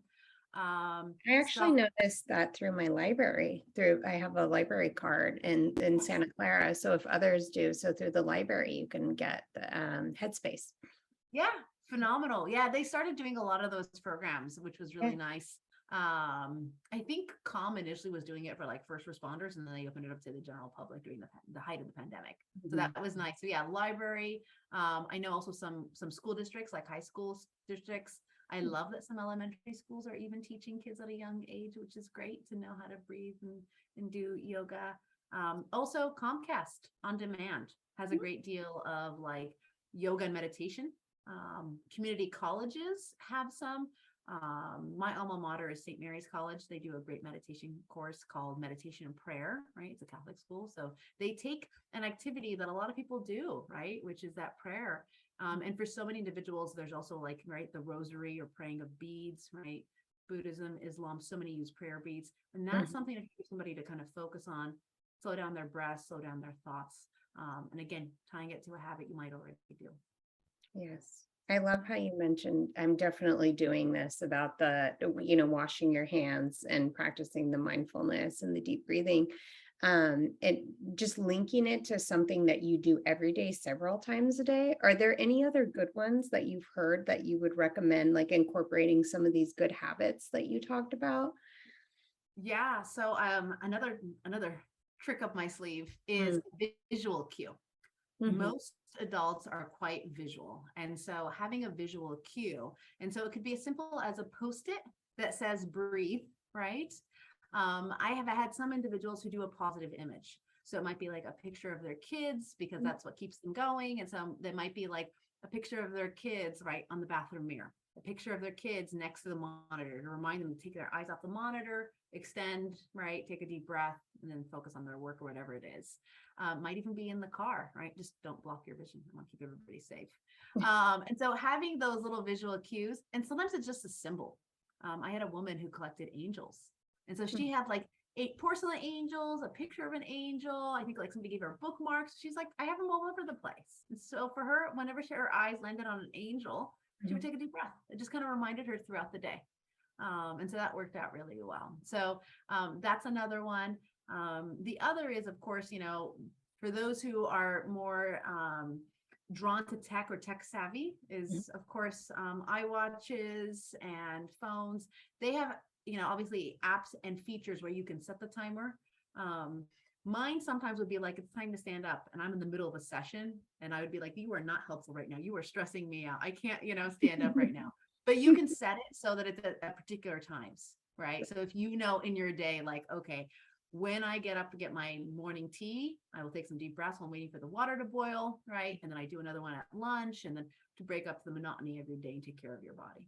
Yeah. Yes, I love that. I'll share a couple of mine in case anyone's interested. One of mine is I'm trying to incorporate more gratitude. So whenever I walk through a doorway, I try to think of one thing that I'm grateful for. So like when I'm coming into my house or something like that, which has been really nice.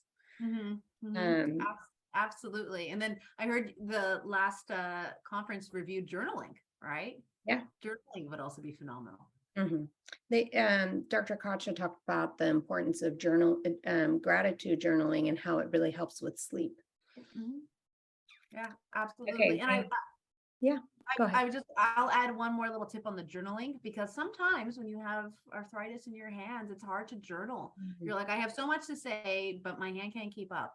Bullet point journaling is my favorite. Just do bullet points. Let's get the point across. Like, this came up. I'm grateful for that. What about this? And you can just write shorthand. It's all right. It's your journal. You know your own handwriting and your abbreviations. So don't have that pressure of it needs to be like a long, kind of an Anne Frank diary. No, it's all right. Keep it short and sweet. Do what works for you. Keep it concise and just get the message out. Yeah. I like that. Okay, we have another diet related question. Do you recommend a keto diet for lupus patients? Good question. So I will tell you in the what's I'm looking for in the trends and the different things that we've seen with diets, right? It used to be the Atkins, then it was South Beach. There was another one, and I can't think of paleo. And now it's keto, right? There's all these different variations. There's a common theme in all of them. What I appreciate about the keto diet is the keto diet does indeed say to be mindful of your fat intake, right? The Atkins back in the day did not. It was like, you can have 5 pounds of bacon. I'm like, what? No. So in regards to keto diet, I'll tell you most doctors are okay with it short term. So for some individuals who are trying to lose weight, but I would run it by your doctor, are okay with that. The key thing really, because the keto diet is how are you staying full and how are you getting enough fiber, is really upping those vegetables, right? So lots of leafy greens, cucumbers, celery, cauliflower, things like that.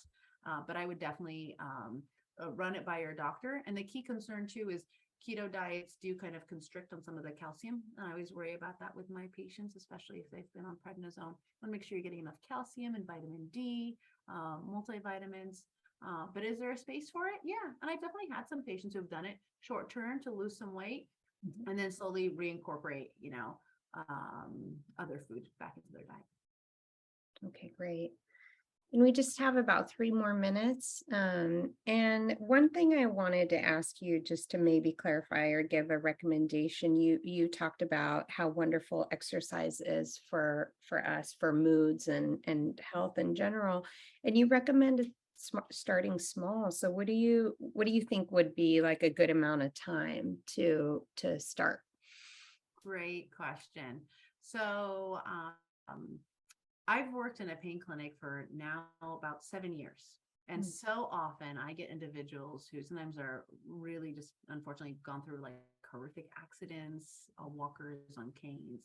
I've also worked with individuals with a lot of illnesses. And there's always that concern of it hurts when I move. I want to point out it also hurts when you don't move. It's going to hurt worse in the long term if you don't move. And so you start really slow on where you're at. I always meet my patients where they're at. And if where you're at is you need to sit down after taking a shower because that was so draining, then we're going to start really slow and gentle, and that's okay. Additionally, 99% of my patients are medically cleared to walk. Walking is a very safe activity. It's also a very functional activity. So that is a great one to do. I know that for some individuals that might be a fall risk, that can be scary because there's a concern of what if I fall while I'm outside. I may have them start inside the house, right? Where they know like, okay, when I get up to get a drink of water, I'm going to do a little lap around the dining room, right? I want to get a couple more steps in. And I can't tell you what a difference something as small as that for some patients, how powerful that can be. So if that's where you start, that's where it is. But if you also know like, oh, I can handle a 20-minute walk with the kids. More than that, I tend to get a little tired. We might be increasing it by, in the rule of thumb in a lot of like rehabilitation, physical rehab places is about 10% increase a week. And so I would ask you, okay, if you're at 20 minutes, can you do 22? And then maybe in like 2 weeks, we get to 25 minutes, right?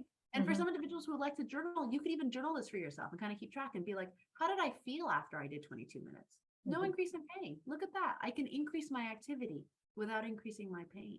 Yeah. Right? Like mind blown. You totally can. You got to be slow and steady. You want to keep you safe, right? And the other thing too, in regards to, just having lupus and all the inflammation that comes with it, a lot of high impact activities can be really sometimes really difficult and challenging. So I am a fan of things like yoga, Tai Chi, Pilates, walking, swimming. Take a look at what you have, right? Around the house, in your community, what is available to you. The best exercise is the one you do consistently. Okay. Sit and Be Fit is free on demand and on YouTube. I just want to point that out there. And last but not least, there is a program called Silver Sneakers. So and I believe it's for 55 and older individuals, where you can sign up through Medicare and you can get free gym memberships. And this includes to big gyms like 24-Hour Fitness, which may have an outdoor pool. So if that's something within your comfort level, it might be worth taking a look at. Yeah, that's a wonderful thing for people with lupus to be able to swim and just move their bodies in the water with minimal resistance. Thank you so much, Dr. Goozeé. This has been wonderful. It's been so informative and helpful. I took pages and pages of notes that I will come back to. We really appreciate your time and your expertise today. Thank you so much for having me. I was honored to be asked back, and I sincerely wish everybody just the very best. Thank you. Thank you so much. Okay, now we'll have a few minutes. Bye-bye. We'll have a few minutes to take a quick break. We can come back in at about 12:41, and we will have our next speaker, Dr. Elaine Lambert, come on at that time. Thank you, everyone.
Okay, welcome back, everybody.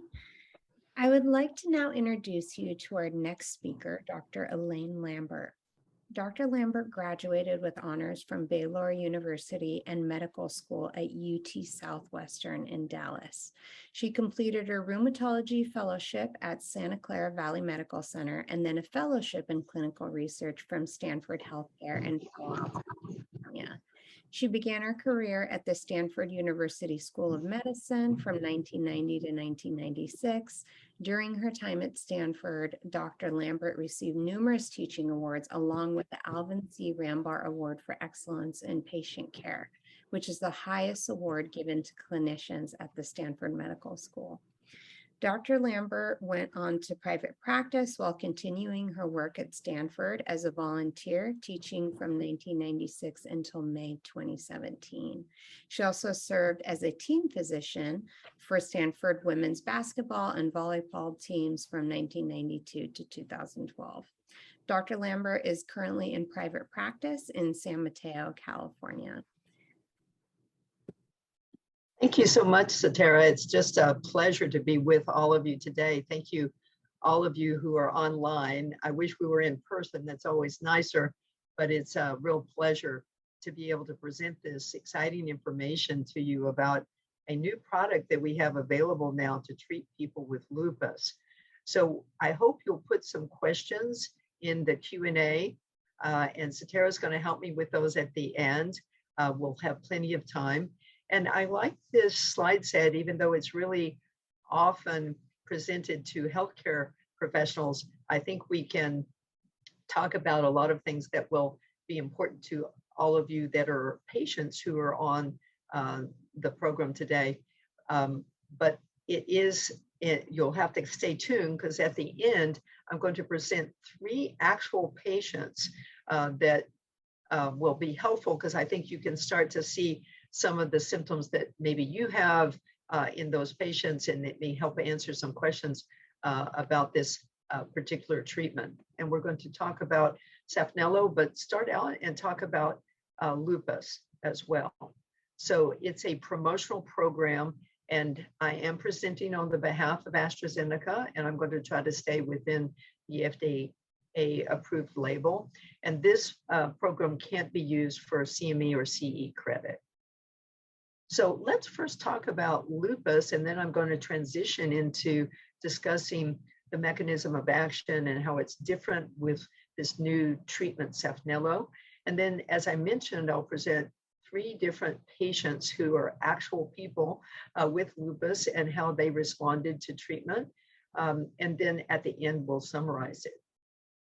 So to talk about lupus, I know all of you, particularly who are living with this disease, are very familiar, but I want to just mention that lupus is a very complex disease because it can affect literally any organ in the body. Any area of the body can be affected. So if you think about kind of what we would call constitutional symptoms like fever and weight loss and fatigue, those things, as well as if you kind of go around this diagram, mucocutaneous things like mouth ulcers, all kinds of skin rashes, hair loss, neuropsychiatric issues from headache to much more severe problems with seizures or strokes, eye inflammation, cardio involvement, as well as lung involvement.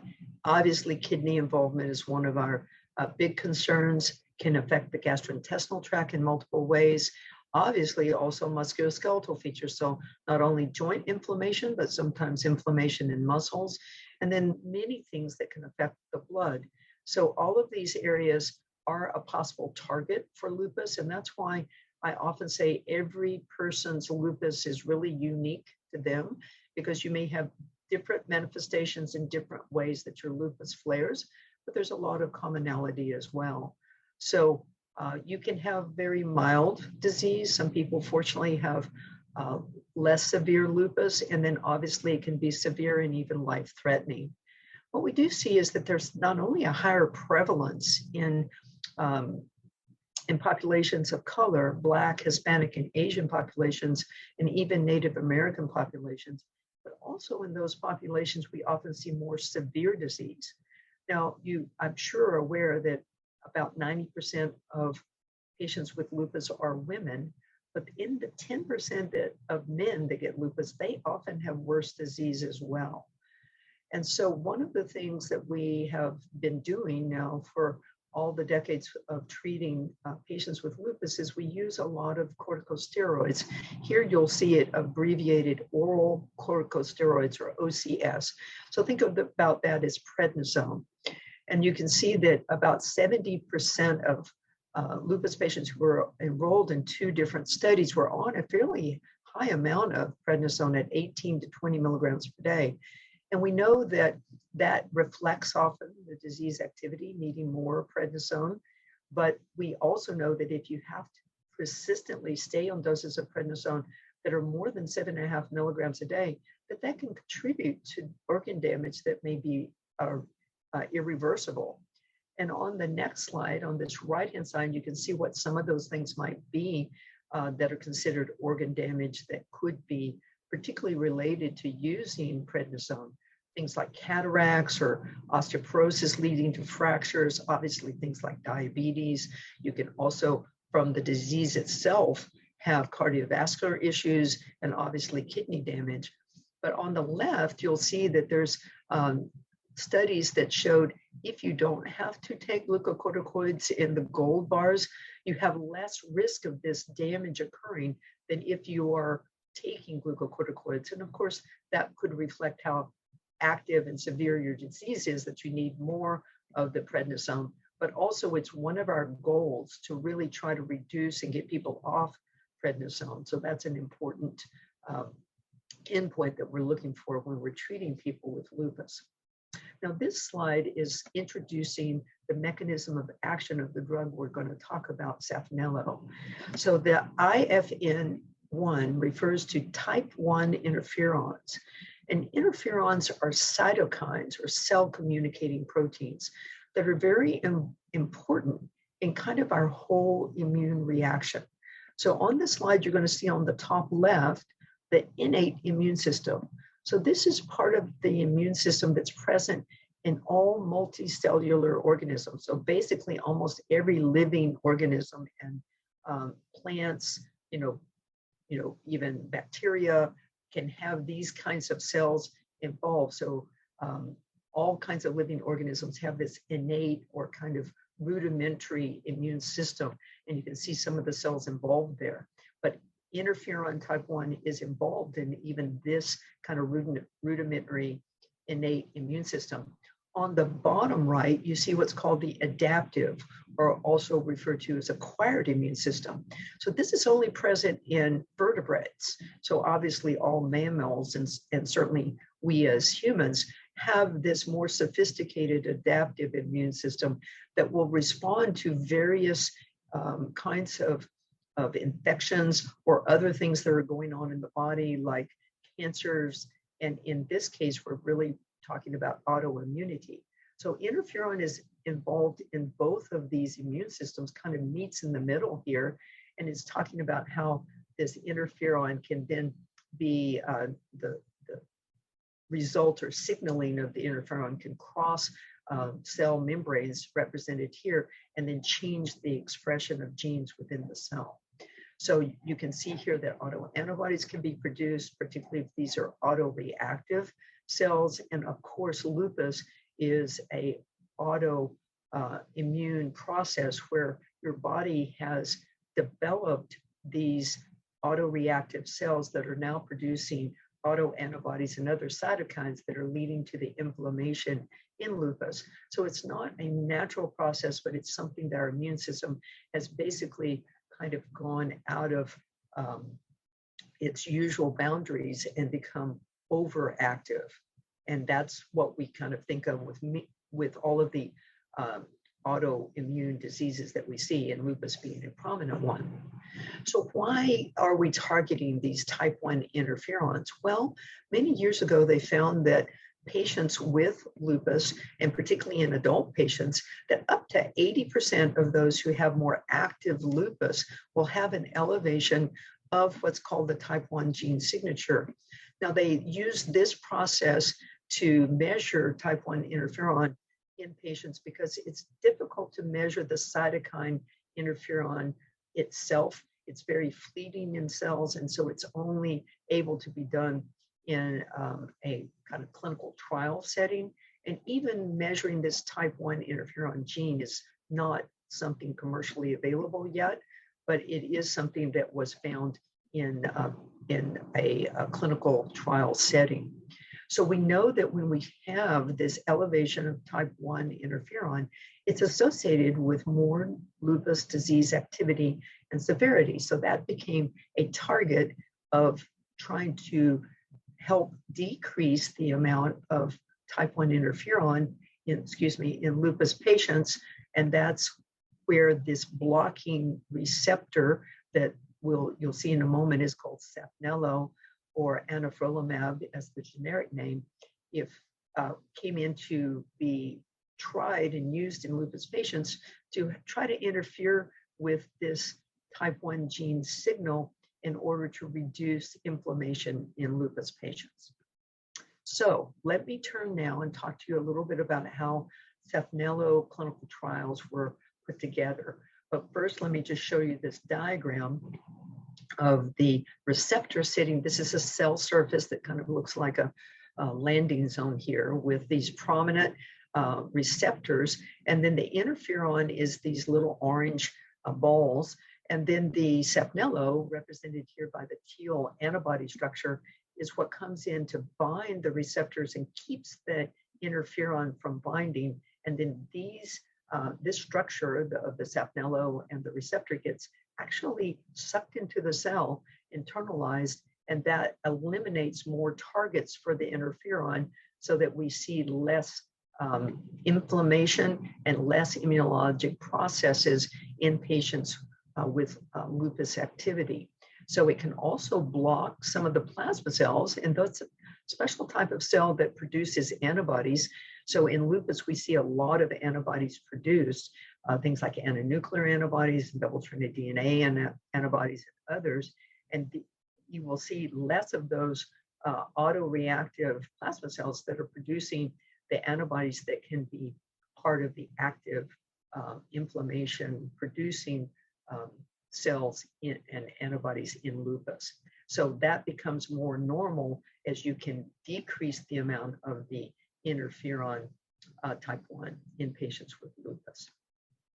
So now let's talk more about Saphnelo.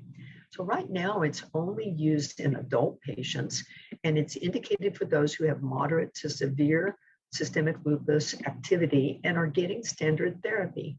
And it's important to realize that Saphnelo in its clinical trials was always added on to standard therapy, and I'll kind of emphasize that in a moment. And we are not advocating using Saphnelo in those patients who have severe active lupus nephritis involving the kidneys or severe active central nervous system lupus. Now, it's important to realize that they just didn't include these patients in the trials, but many patients have had issues with lupus nephritis that were not considered severe and included in the trials. And also, there are patients who have had a history of more active central nervous system lupus or nephritis that are not severely active, and then they were included in the trials as well. So this was really activity at the time of the lupus trials, and so that's why you'll see that as a limitation. Now, we always like to start with talking about safety, and the only time that Saphnelo would be contraindicated is if there was a significant allergic or anaphylactic reaction to its use, and you wouldn't continue that in a patient. There are serious infections that were seen in the clinical trials, and it's important, as I'll show you in a moment, to realize that these patients were already on often a significant amount of prednisone and often on immunosuppressive medications of other types. And so those drugs can also increase the risk of serious infections, including the risk of respiratory infections and herpes zoster or shingles. But you need to be cautious in using Saphnelo in patients who do have severe or chronic infections, and you would certainly want to stop it if a patient develops infection while they're taking Saphnelo. Always important to remember. It mentions here about the possibility of an allergic or hypersensitivity reaction. Saphnelo is given as an intravenous infusion. So sometimes those kinds of reactions can happen when you're treated with a monoclonal antibody. And so if any of those occur, you would want to stop the drug and manage it, and then decide if it's appropriate to continue using the medication or not. Now, malignancies can be seen with use of immunosuppressants as well. And so we don't really know much of the impact yet with Saphnelo, because it often takes 10 to 20 years of usage to really have an understanding of malignancy with a certain drug. Because this is a monoclonal antibody, we avoid using live or live attenuated vaccines in people on Saphnelo. And we don't recommend using Saphnelo in combination with another infusion or biologic therapy, and that would include B-cell targeting therapies. Sorry, more safety information, but this gets into what's most common, and I'll have a table about this later. So this is what you would kind of be more expecting to see if you were on Saphnelo. Possibly nasopharyngitis or upper respiratory tract infection or bronchitis. You could have an infusion-related reaction, as we had mentioned, and then shingles or herpes zoster is called out here, and I'll speak to that again. Cough is something else that was seen. And it mentions here the infusion-related reactions were seen in about 9.4% of patients on Saphnelo, and the patients who were getting a placebo or sham infusion also had infusion reactions. It was just saline. They had a reaction 7.1% of the time, and these were typically mild to moderate, and you can see listing there the most common symptoms. Now, we don't advocate Saphnelo being used in a pregnant woman or a woman that's breastfeeding, or in a pediatric age patient less than 18 years of age. So if a woman is going to take Saphnelo, we recommend she be using adequate contraception. Okay, this is getting into the clinical trials, and this may be more detail than we really need to go into, but it's just showing you that the initial clinical trial called Muse had 305 patients, and then these two studies called Tulip 1 and 2 were set up fairly similarly, and I'll show you how that was done. And they've used a little different endpoint, because one of our difficulties in seeing lupus clinical trials and getting drugs approved in lupus is figuring out which kind of endpoint might give us the best information to tell if the drug is working in a lupus patient. So this is referring to an endpoint called SRI-4, and then also one called BICLA, and then we'll go into that a little bit more. But you can see that these were fairly large numbers of lupus patients. You might say, well, only 300 to 400 patients, but you can imagine that it's hard to find people to participate in clinical trials, and they actually made this a global trials in order to recruit adequate numbers of patients. Now, this is how both Tulip 1 and Tulip 2 were set up to do the clinical trial. Again, as I mentioned, this is adults. They were looking for those who had moderate to severe lupus activity as measured by these indices called SLEDAI. And they were wanting to make sure that they had enough lupus activity to judge whether they were getting better or not. They also used a score called a physician global assessment. And they had the physician kind of say, what's this person's disease activity? And they wanted to be sure these patients had lupus, so that they asked for them to have a positive ANA or a double-stranded DNA, or what's called a SMIP, anti-SMIP antibody at the time that they were enrolled, to be sure that these were patients with lupus. And as I mentioned, all these patients were getting standard therapy. And if you look kind of at the bottom here, it's going to tell you that the standard therapies involved 70% of patients taking antimalarials. Now, you'll be familiar with hydroxychloroquine. Probably many of you are on that. Sometimes we use other antimalarials, also called chloroquine or quinacrine. Immunosuppressants here, about 50% of patients, those were a lot of different things. So methotrexate may be used, Imuran or azathioprine, Arava or leflutamide, Cellcept or mycophenolate. All of those might be used in patients. and you'll see in our examples that they were used in patients. Anti-inflammatory agents like Advil or Aleve were used in about 25%, and you can see that 81% were on glucocorticoids like prednisone. So they kept taking those drugs, and then Saphnelo was added on to one group, and the other group got the sham infusion of saline, and they stayed on their same amount of prednisone. But one of the unique things about this trial is a mandatory attempt to taper prednisone down to 7.5 milligrams a day or less. So it's important to see that that was started at week 8 and then went to week 40, and then patients continued on the same dose of prednisone to the end of the 52-week or year-long trial. This is the endpoint called BICLA that I mentioned before, and it is a composite where they're using the BILAG to show that there's no new organ involvement and also at least one level of improvement in all of the body systems that were moderately or severely affected. So that could be musculoskeletal, like joint and muscle symptoms, or it could be renal involvement or hematologic involvement, like anemia or low white count or platelets. So you had to see those get better. All of the ones that were moderate or severely active in a patient had to improve. No new organs could be involved and no worsening of disease treatment. They couldn't have had to discontinue treatment because of some sort of side effect or use a restricted rescue medication. So they had the BILAG, the SLEDAI 2K, which is an activity measurement, and then that physician global I mentioned before.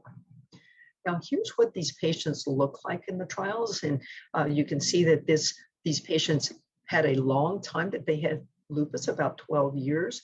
They were about 90% or more women.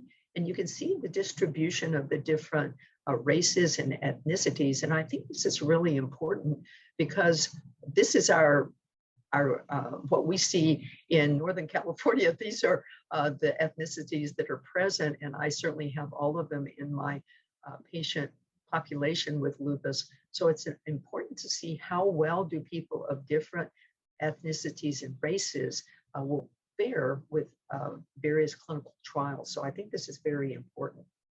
Now, as you can also see, they asked these patients to have moderately to severely active disease as measured by the SLEDAI and BILAG at the top. This CLASI activity refers to skin involvement, and I'll reference that in our patients that we talk about as well. Many of the patients did have significant skin rashes of various types.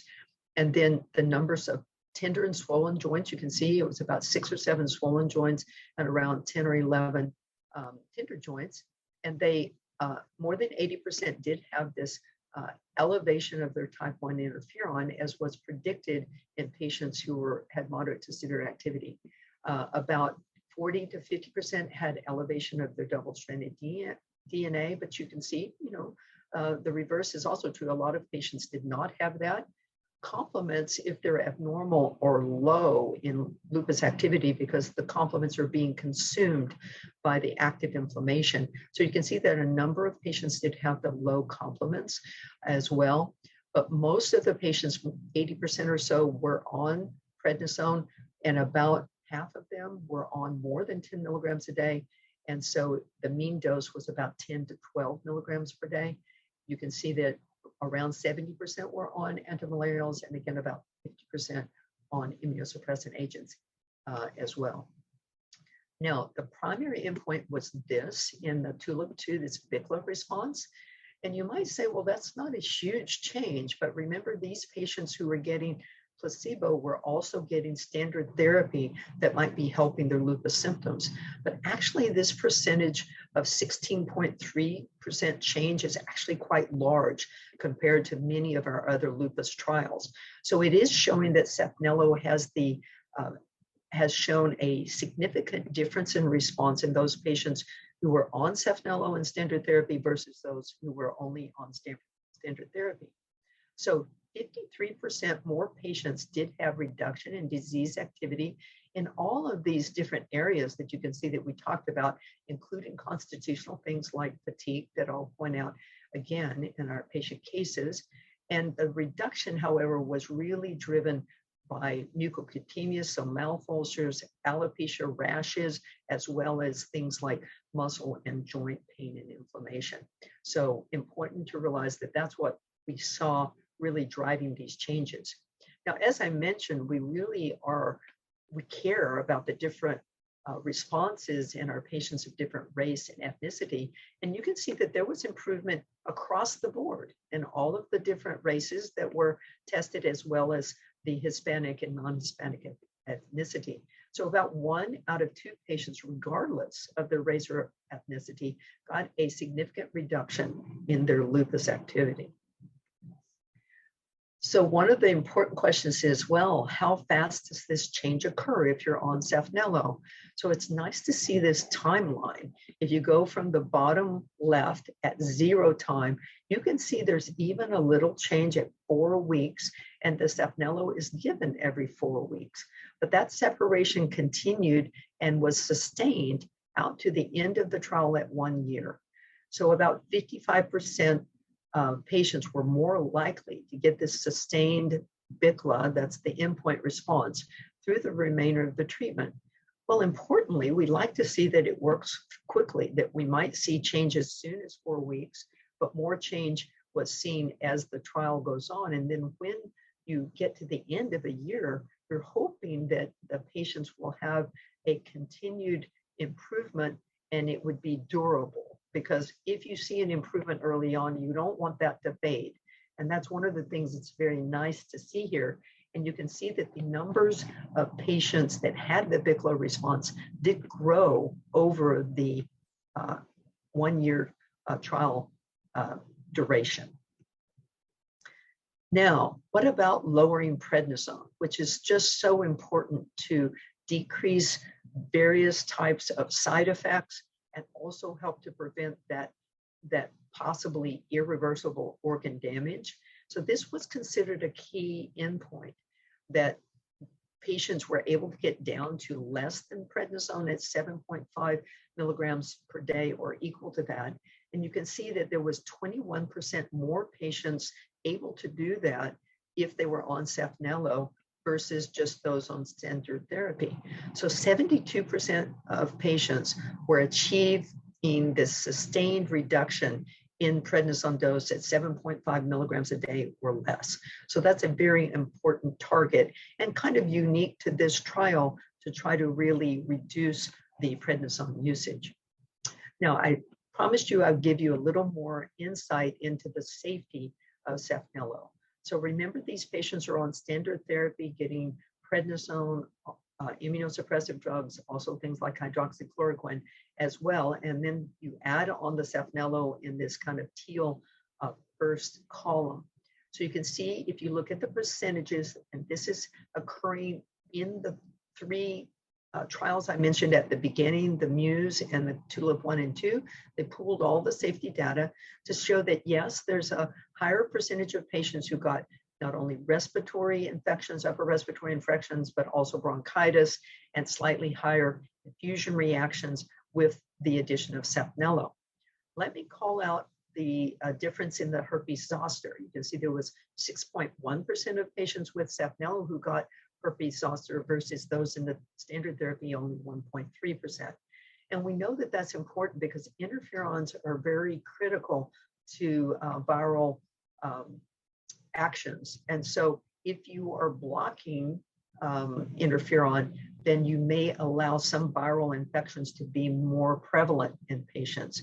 So particularly shingles or herpes zoster was found. And so what we're urging people to do before they consider Saphnelo is to take the killed vaccine called Shingrix.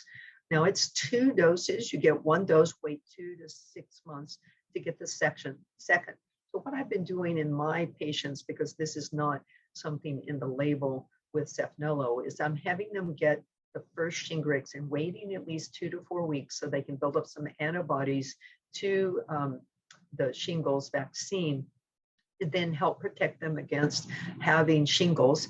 And then they can start the Saphnelo and then also get their Shingrix second vaccine later on. Because Shingrix is killed, it's something you can get while you're on Saphnelo.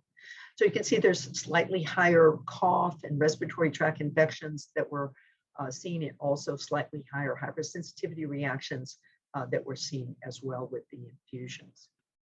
So now we come to what I think will be more helpful, is talk about some real patients. And when I was trained on this deck, the doctors who had these patients were actually present, so they were able to give us even some more details about their patients. Now, this is Lauren. That's not her real name or photo, but everything else about this case is real. So she is a lupus patient with moderate to severely active systemic lupus who was needing to take prednisone at more than 10 milligrams a day. So let me go back and tell you more about her. She's 51. She's a Black woman. Her diagnosis and presentation, as I mentioned, but here are the different manifestations she's had of lupus.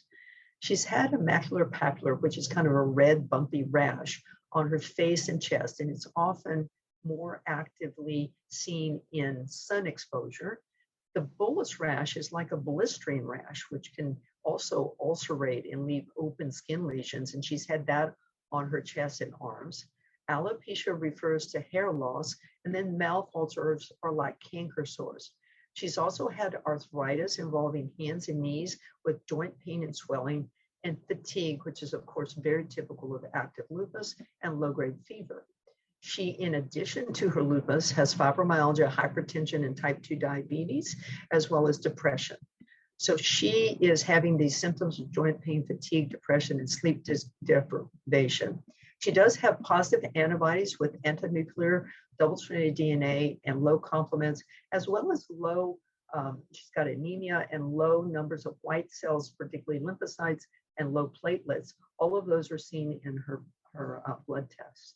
So she was diagnosed in August of 2020, and has been on Plaquenil or hydroxychloroquine, Cellcept, methylprednisolone by infusion, as well as now prednisone at between 10 and 30 milligrams per day, depending on how active. And she was tried on another infused product you're probably familiar with called belimumab or Benlysta that came out in 2011.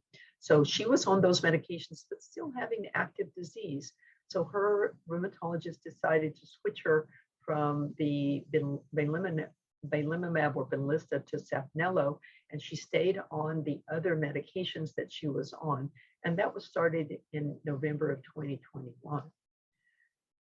Going back and showing you this data of being able to see a lessening use of prednisone in these trials, this is the 3 trials I mentioned, the Muse, Tulip 1 and 2.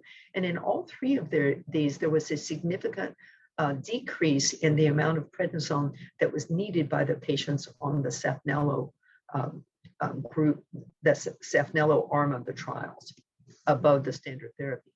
And also importantly, we really want to see less lupus flares in our patients. So 8 out of 10 of the patients who were able to get down to that lower dose of prednisone at 7.5 milligrams a day or less did not have a flare. And that indicates that they were doing very well with their lupus control. So back to Lauren. She was on Saphnelo and reported that she was now feeling much better because her skin was much more clear, helped her self-image. She had less of the rash on her face, also the bullous rash on her chest and extremities, and her mouth ulcers went from 2 down to none. So that was a big improvement. Her joints also significantly improved. You can see that she had no swollen joints and only 2 tender joints, and that helped her with her physical function and how she felt as well. All of her laboratory tests showed better, but they did not all normalize. So though her anemia, her white count improved, and even her measure of inflammation, the C-reactive protein, got better, they didn't completely normalize, but did improve. Her double-stranded DNA and complements also got better, and her urine tests and kidney function, as well as liver tests, remained good. So that was helpful to see the laboratory tests as well as what she was experiencing improve. So she got better pretty quickly, and you can see from November to January, she was already improved. And then they were able to further decreased her prednisone from about 15 milligrams a day when she was starting this Saphnelo down to as little as 2.5 milligrams a day, which is great. And sometimes it's hard to get off those last few milligrams because there may be some worsening of symptoms when you do. But she was doing extremely well and did also stay on a lower dose of her mycophenolate with her Plaquenil as well. So she was able to return to work, which is fantastic because she had less symptoms. Now she's got a HAQ score. This is the disability index that puts her in the mild to moderate versus moderate to severe. And her pain had improved, but not completely gone away. So it's very important to see that the things that got better significantly were the mucocutaneous, the mouth ulcers, the skin rashes, her hair loss, the joint pain, and also her fatigue. But remember, some of her laboratory findings improved as well, but she was able to significantly go down on her prednisone. And of course, that's going to help so many things like, high blood pressure and diabetes and weight that gain, all of those things that can happen with prednisone. That's going to be much improved with lower dose. And there were no adverse events recorded by the patient or her doctor. So I want to also introduce you to Sarah. So Sarah is another real patient, but that's not her name or photo. And so she had moderate to severe lupus activity that was uncontrolled on her current therapy. And she's a Caucasian woman who's 54. Now, here are her major symptoms. She did have the malar rash that you can see in the photo, and it was also photosensitive. So she had to be careful about sun exposure. She was having a lot of problem with painful mouth ulcers as well as hair loss. Now, I hadn't mentioned Raynaud's phenomenon, but it's common in lupus patients. And this is a problem where you have spasms in the small arteries of your hands and feet that can cause numbness and tingling in color changes, especially in cold exposure. She also had arthritis, fatigue, and a lot of pain.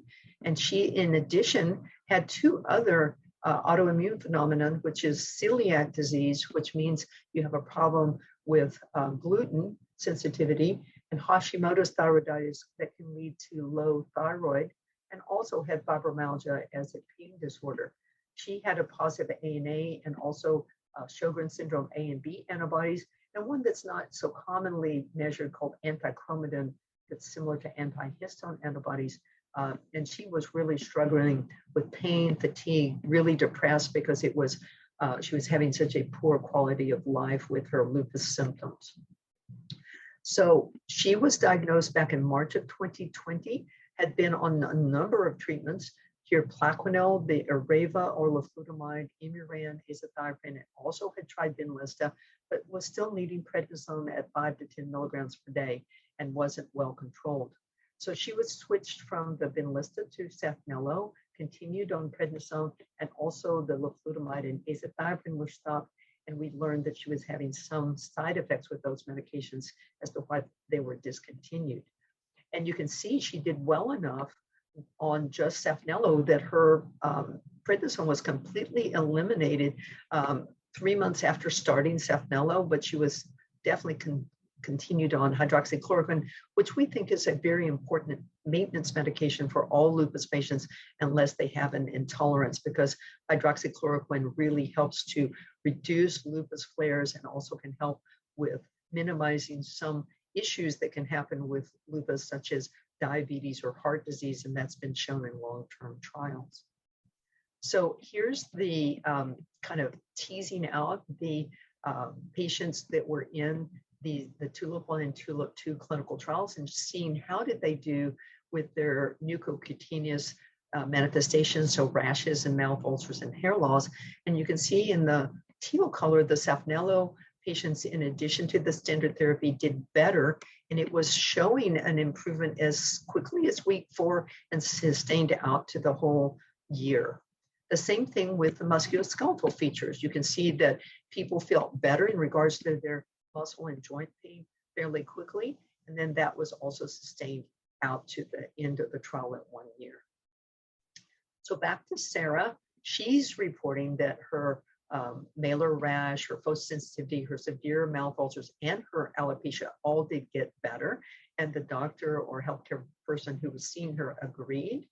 And also her musculoskeletal symptoms went from what was described as severe to only mild. So we see, as I mentioned, that she was able to get off of her prednisone within that 3 months of starting Saphnelo, and then it was continued, and she was seeing good improvement continued, and she was not having any flares despite being off of the immunosuppressive drugs she was on and being completely off of prednisone. And what, very importantly, because we're always very concerned about people having severe fatigue, but her fatigue went from severe to mild. So she's reporting that her quality of life got better. Her pain was much improved from severe to mild. And this is a quote from the patient that it was the best I have felt in years. She was able to see all of these features get better, and her prednisone was tapered off while she was on Saphnelo, and she did not have any adverse events. Now, I want to introduce you to our last patient. This is Mia. So Mia is, again, a woman who has moderate to severe lupus and is not doing well with how she's functioning.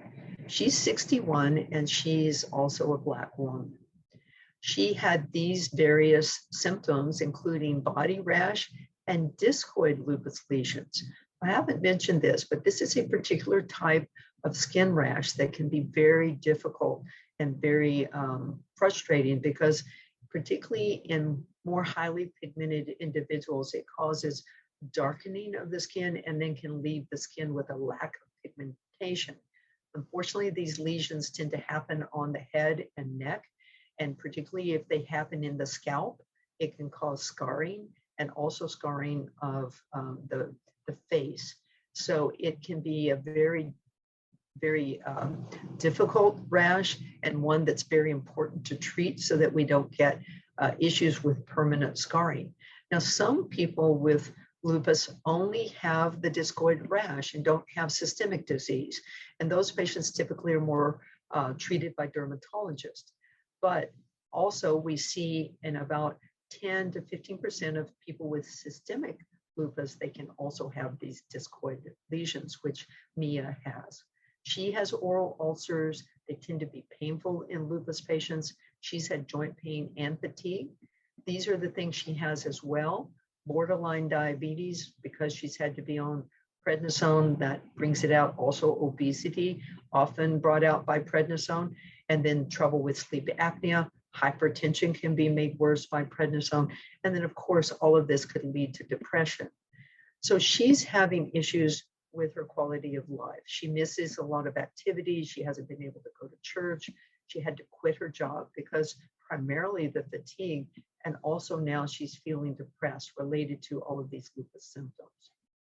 So she had been diagnosed back in 2006, and she had previous treatment with Saphnelo, with Cellcept, with Imuran, and was on prednisone at 5 milligrams a day. When she started Saphnelo, you can see it was added on to all of her other therapy.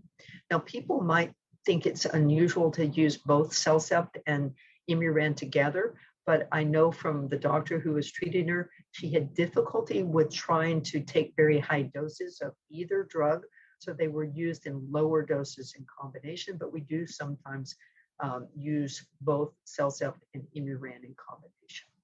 So you can see that Saphnelo was started, and the typical dosing is 300 milligrams intravenously every 4 weeks, and that's what is recommended.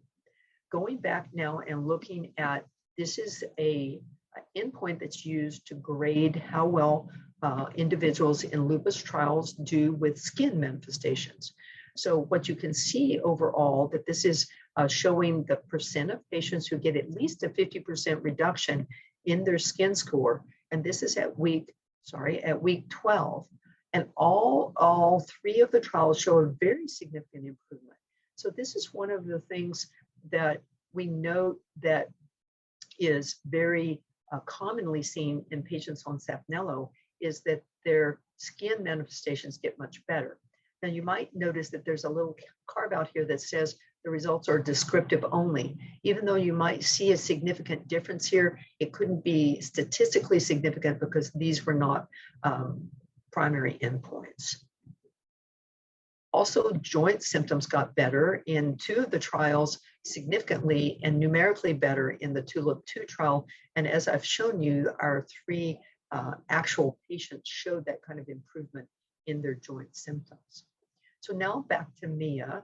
She showed overall disease activity improvement measured by the SLEDAI-2K, which is just grading different active lupus disease components. And that score went from 11 to 9 because she was able to see all of her skin rash get better, which, remember, for her is really important because she had this very often challenging to treat form of discoid lupus. So that's important. With this particular scoring, for you to get a deduction, you have to see the problem go completely away. So you'll see that she did have less joint pain, but still some joint pain, which is why she wasn't able to get a point reduction for her musculoskeletal complaints. But what's amazing is that she was able to see disease activity improved quite quickly again within this 2-month interval. And she still stayed on prednisone at 5 milligrams per day because it probably helped some of her disease manifestations, but trying to get as low as possible is always the goal. You can see that fatigue was significantly improved in patients who were in the TULIP 1 and 2 trial. So it's important. Oh, and I'm sorry, not significantly, because this is a descriptive result only again, but you can see the numbers here show improvement in the patients with fatigue, as you've seen in our 3 case studies. And this is a measure of health-related quality of life. So they have the patients in the trial go through and score various components that are considered important in quality of life. And what's nice to see is that the teal bars with the patients on Saphnelo versus the gray bars on standard therapy show a difference in all of these different endpoints in the lupus quality of life endpoint, as well as something called the SF36 endpoint, looking at other various patient-reported outcomes. So Mia's fatigue did improve. She was having more energy. Her fatigue, she described going from severe to mild. So a very important outcome for her with her Saphnelo. So this helped with her quality of life. She felt both physical and mental health issues had improved and her pain was decreased. And more importantly, she was able to go back to work, able to attend church and other social activities important to her quality of life. So her disease activity on Saphnelo reduced with her mucocutaneous skin and mouth ulcers and alopecia issues, her musculoskeletal and constitutional, particularly fatigue. She did remain on a low dose of prednisone at 5 milligrams per day, but again, did not have any adverse events as she was on Saphnelo. So I'm getting toward the end here, but I want to give you some summary information that in the clinical trials, most of the endpoints were met. And I think that's always important when you're looking at lupus trials, because it's been hard for endpoints to be met in many of our lupus trials. So this is kind of the summary of me talking about Saphnelo. It is the first and only approved lupus treatment for adults to target this specific interferon type 1 gene signaling as an important mediator in lupus disease pathophysiology. So very different than the way Benlysta works, which is the other infused product that is infused and subcutaneous product that is approved for lupus. And the other things that we use that are infused for lupus are actually not FDA approved for lupus. And many of our other drugs are not. The immunosuppressive drugs we use are not approved by the FDA for lupus, though we've been using them for decades. So I just call out the things that I showed you, that TULIP 1, that adding Saphnelo to standard therapy showed a reduction in disease activity across affected organ systems. Disease activity response was sustained and often seen as early as 4 weeks, and it was in a diverse patient population. This superior steroid-sparing efficacy was seen in about half of the patients, getting down to that lower prednisone dose of 7.5 milligrams a day or less, and maintaining that through the whole trial to 52 weeks. And there was not, in TULIP 1, we didn't see a statistical significant reduction in the endpoint that was used there, the SRI-4, and there was a different endpoint used in TULIP 2.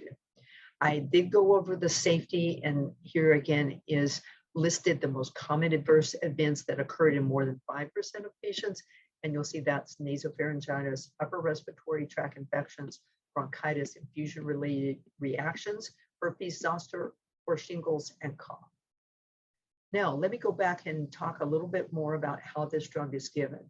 It's just given as a 30-minute IV infusion every 4 weeks. It's the same dose for everyone.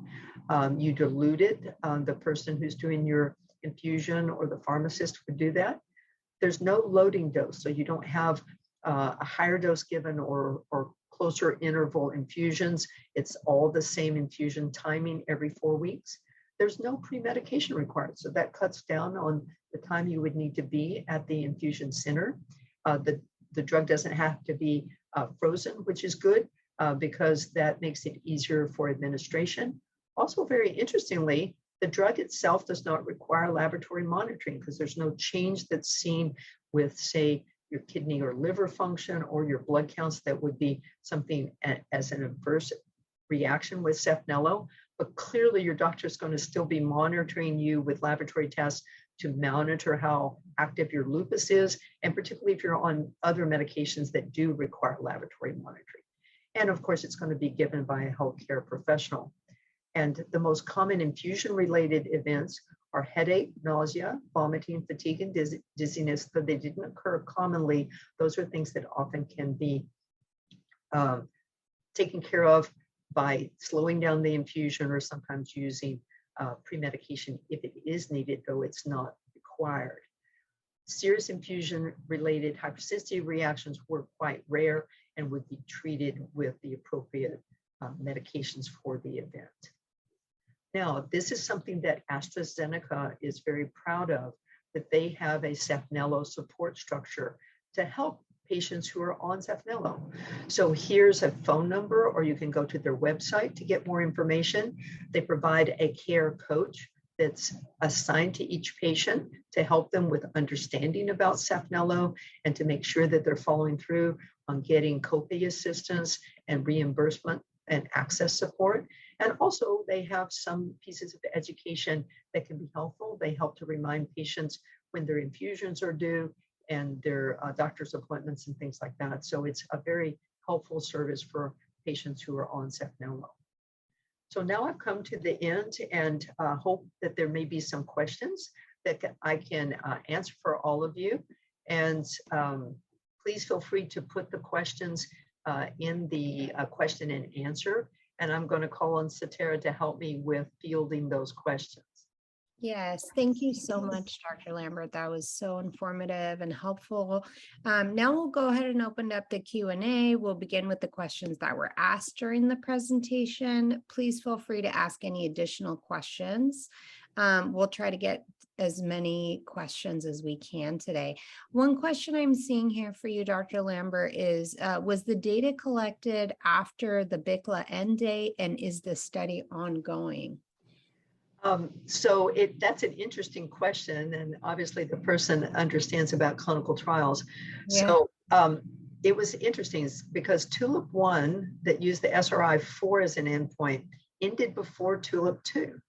And so they unblinded the study and got the result and saw that it didn't meet a statistical difference with the SRI-4, but they had been collecting the BICLA data right along with the SRI-4, and they saw that it did have a statistical difference with the Saphnelo treated group. So what they did, and they went to the FDA to get approval, was switch the endpoint for TULIP 2 to the BICLA, and they kept getting the SRI-4 data as well. So yes, these trials have ended and they've been reported. This is how Saphnelo got approved because the FDA reviewed all the data from the MUSE and TULIP 1 and 2 trials. So yes, that's kind of an interesting thing that doesn't usually happen, that you would switch your endpoints, but it's really interesting that in TULIP 2, not only did the BICLA show statistical improvement, which it had in TULIP 1, but it also had an SRI-4 that shows statistical improvement in the TULIP-2. So it was kind of interesting that only in TULIP-1 did the SRI-4 not show statistical improvement. And that can happen in lupus trials because, individuals can have various responses, even though you have several hundred people. These clinical trials can be skewed sometimes one way or the other in different populations. Mhm. Yes, of course. Another question came in. It says, I have many of those issues, but my lupus doctor says my tests are good. It seems she's okay with my condition. What are your thoughts? Well, I'm not going to become your doctor, so you're going to have to work with your current rheumatologist about it. But you see that Saphnelo is really supposed it should be used in patients with moderate to severe lupus. So that would be a determination that you and your doctor would have to discover. One of the reasons I would consider Saphnelo, not only in those patients who are having significant lupus activity, but to help reduce prednisone use. So I would really advocate, if you're needing prednisone, to discuss that with your doctor about whether an additional treatment could help you in getting off prednisone if you're currently on prednisone. But yes, we'd like to try to minimize all of your symptoms, but that would definitely be a discussion you and your doctor should have about the severity and whether you need additional treatment. Mm-hmm. And can Saphnelo be used in conjunction with like a Benlysta? No, so that was in that kind of first slide that I showed you. And also, we don't recommend Saphnelo being used with any other injectable or infused products. It has not been studied. And so we don't know what the clinical outcome would be. And the fear would be there would be higher risk of various kinds of side effects, particularly infections. So no, you wouldn't use Saphnelo and Benlysta together. You saw in 2 of those patients that they were switched. They had been on Benlysta, hadn't had an adequate response, and then were switched to Saphnelo. Thank you. Thank you for clarifying. And also, you mentioned that Saphnelo was used in addition to standard therapy. Can you clarify a little more what is considered standard therapy for lupus? Oh, absolutely. That's very important. So standard therapy, basically, for all of us who treat lupus patients, is to start with Plaquenil or hydroxychloroquine. That should really be given to absolutely every lupus patient unless you have a reason not to take it. You have a contraindication for whatever reason, and that would be something you and your doctor would discover.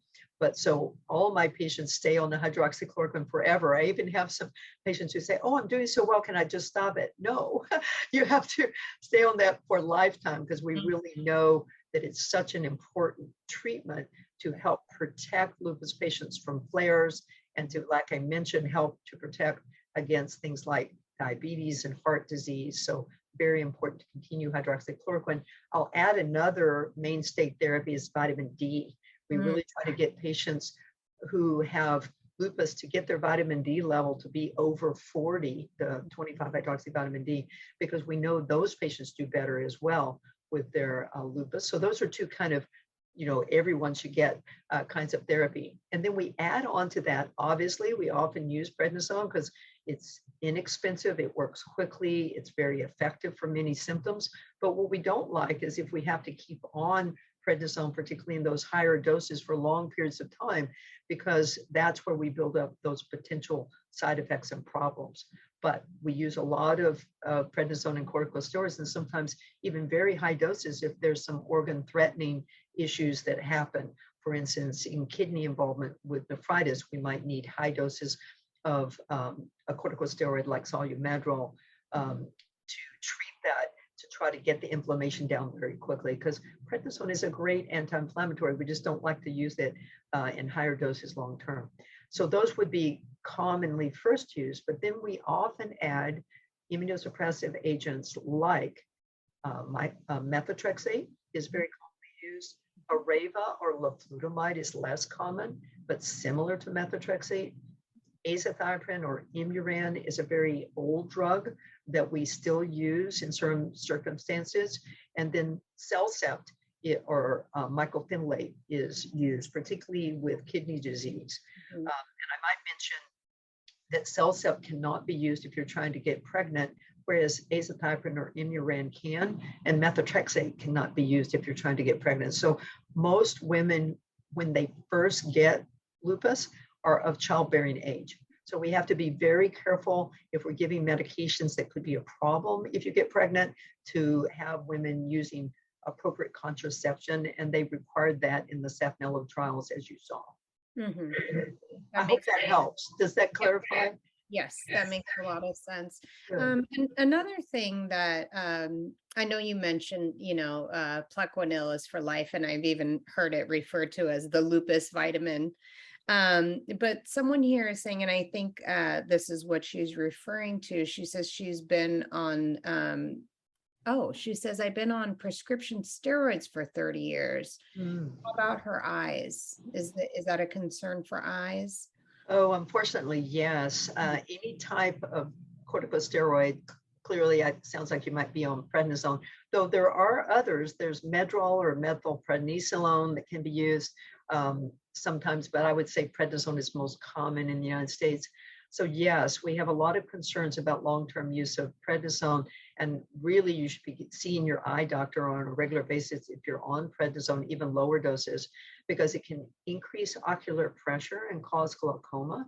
It can also lead to cataracts. Now, thankfully, cataracts, once they're removed, they don't come back, but the glaucoma or blood or pressure problem in the eye can occur anytime that you're on long-term prednisone. Mm-hmm. In your opinion, is there like a safe dose of prednisone for somebody to take long term?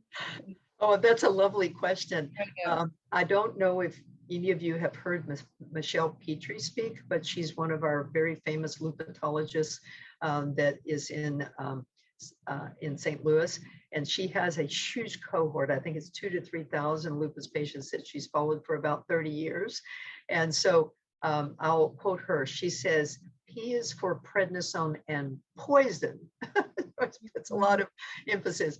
And she would tell you, no, there's no safe dose of prednisone because the cumulative risk of prednisone happens over lifetime. So particularly we see cumulative damage in bones leading to osteoporosis, in the eyes to lead to cataracts, and then all the other issues like obesity and diabetes and potential risk of increased heart disease because it can increase your cholesterol and also hypertension. All of those things can happen even with lower doses of prednisone, but we're always thrilled if we can get it down to the lowest amount the person can tolerate and still do well. Yes, and still manage the symptoms and the severity Exactly. of the disease. Another thing you mentioned was the concern about live vaccines with Saphnelo. Can you just clarify, would the COVID vaccine or influenza vaccine be okay with this medication, or are those not live? Oh, no, I'll help you there because it's tricky sometimes to figure out what's live and what isn't. And when you're on a product that you should avoid live vaccines, you kind of want to know. So fortunately, all of the COVID vaccines and influenza, and as I mentioned, Shingrix, are killed vaccines. So those are never a problem. You should ask your doctor if there's any medications that you should skip or avoid when you get vaccines. In particular, we know methotrexate can interfere with the immunity from vaccines. So we ask people to skip methotrexate for 1 or 2 weeks after vaccinations to get the best response from vaccines. So please ask your doctor if there's any changes with your current medications when you do get any vaccine. Mhm. But the live vaccines tend to be ones that fortunately we don't have to deal with much anymore. Used to, the Zostavax was the only vaccine we had available for shingles. It's now off the market. So it's only Shingrix as the kill vaccine that's out there. But the live vaccines are like mumps, measles, and rubella. So MMR is live. So the varicella or chickenpox vaccine is live. Smallpox is live. One of the typhoid vaccines, the oral typhoid, is live. Monkeypox is a live attenuated, so it is allowed, but I hope none of you are needing to get monkeypox. It's really in that kind of situation with men who are having sex with men with intimate contact. I know that's come up for a lot of people because it's in the news, but don't worry about that. I don't think our audience is going to be likely exposed. Mhm. So there are a few other live vaccines. I'm trying to think. Yellow fever, which you Mhm. only need once in your lifetime. So if I'm starting someone on a monoclonal antibody, I often ask them to try to get up to date, get their, yellow fever. So if they're going to travel to a country that has yellow fever, they won't have an issue because it's difficult to get while you're on a monoclonal antibody. I think Mhm. those are the major ones. Okay. Very helpful. And I'll just do one last call for questions if anybody has any more while I ask one. How Sure. have you found this medication to be covered by most commercial insurances? Oh, that's a very good question. And thankfully, AstraZeneca has really helped us in that regard.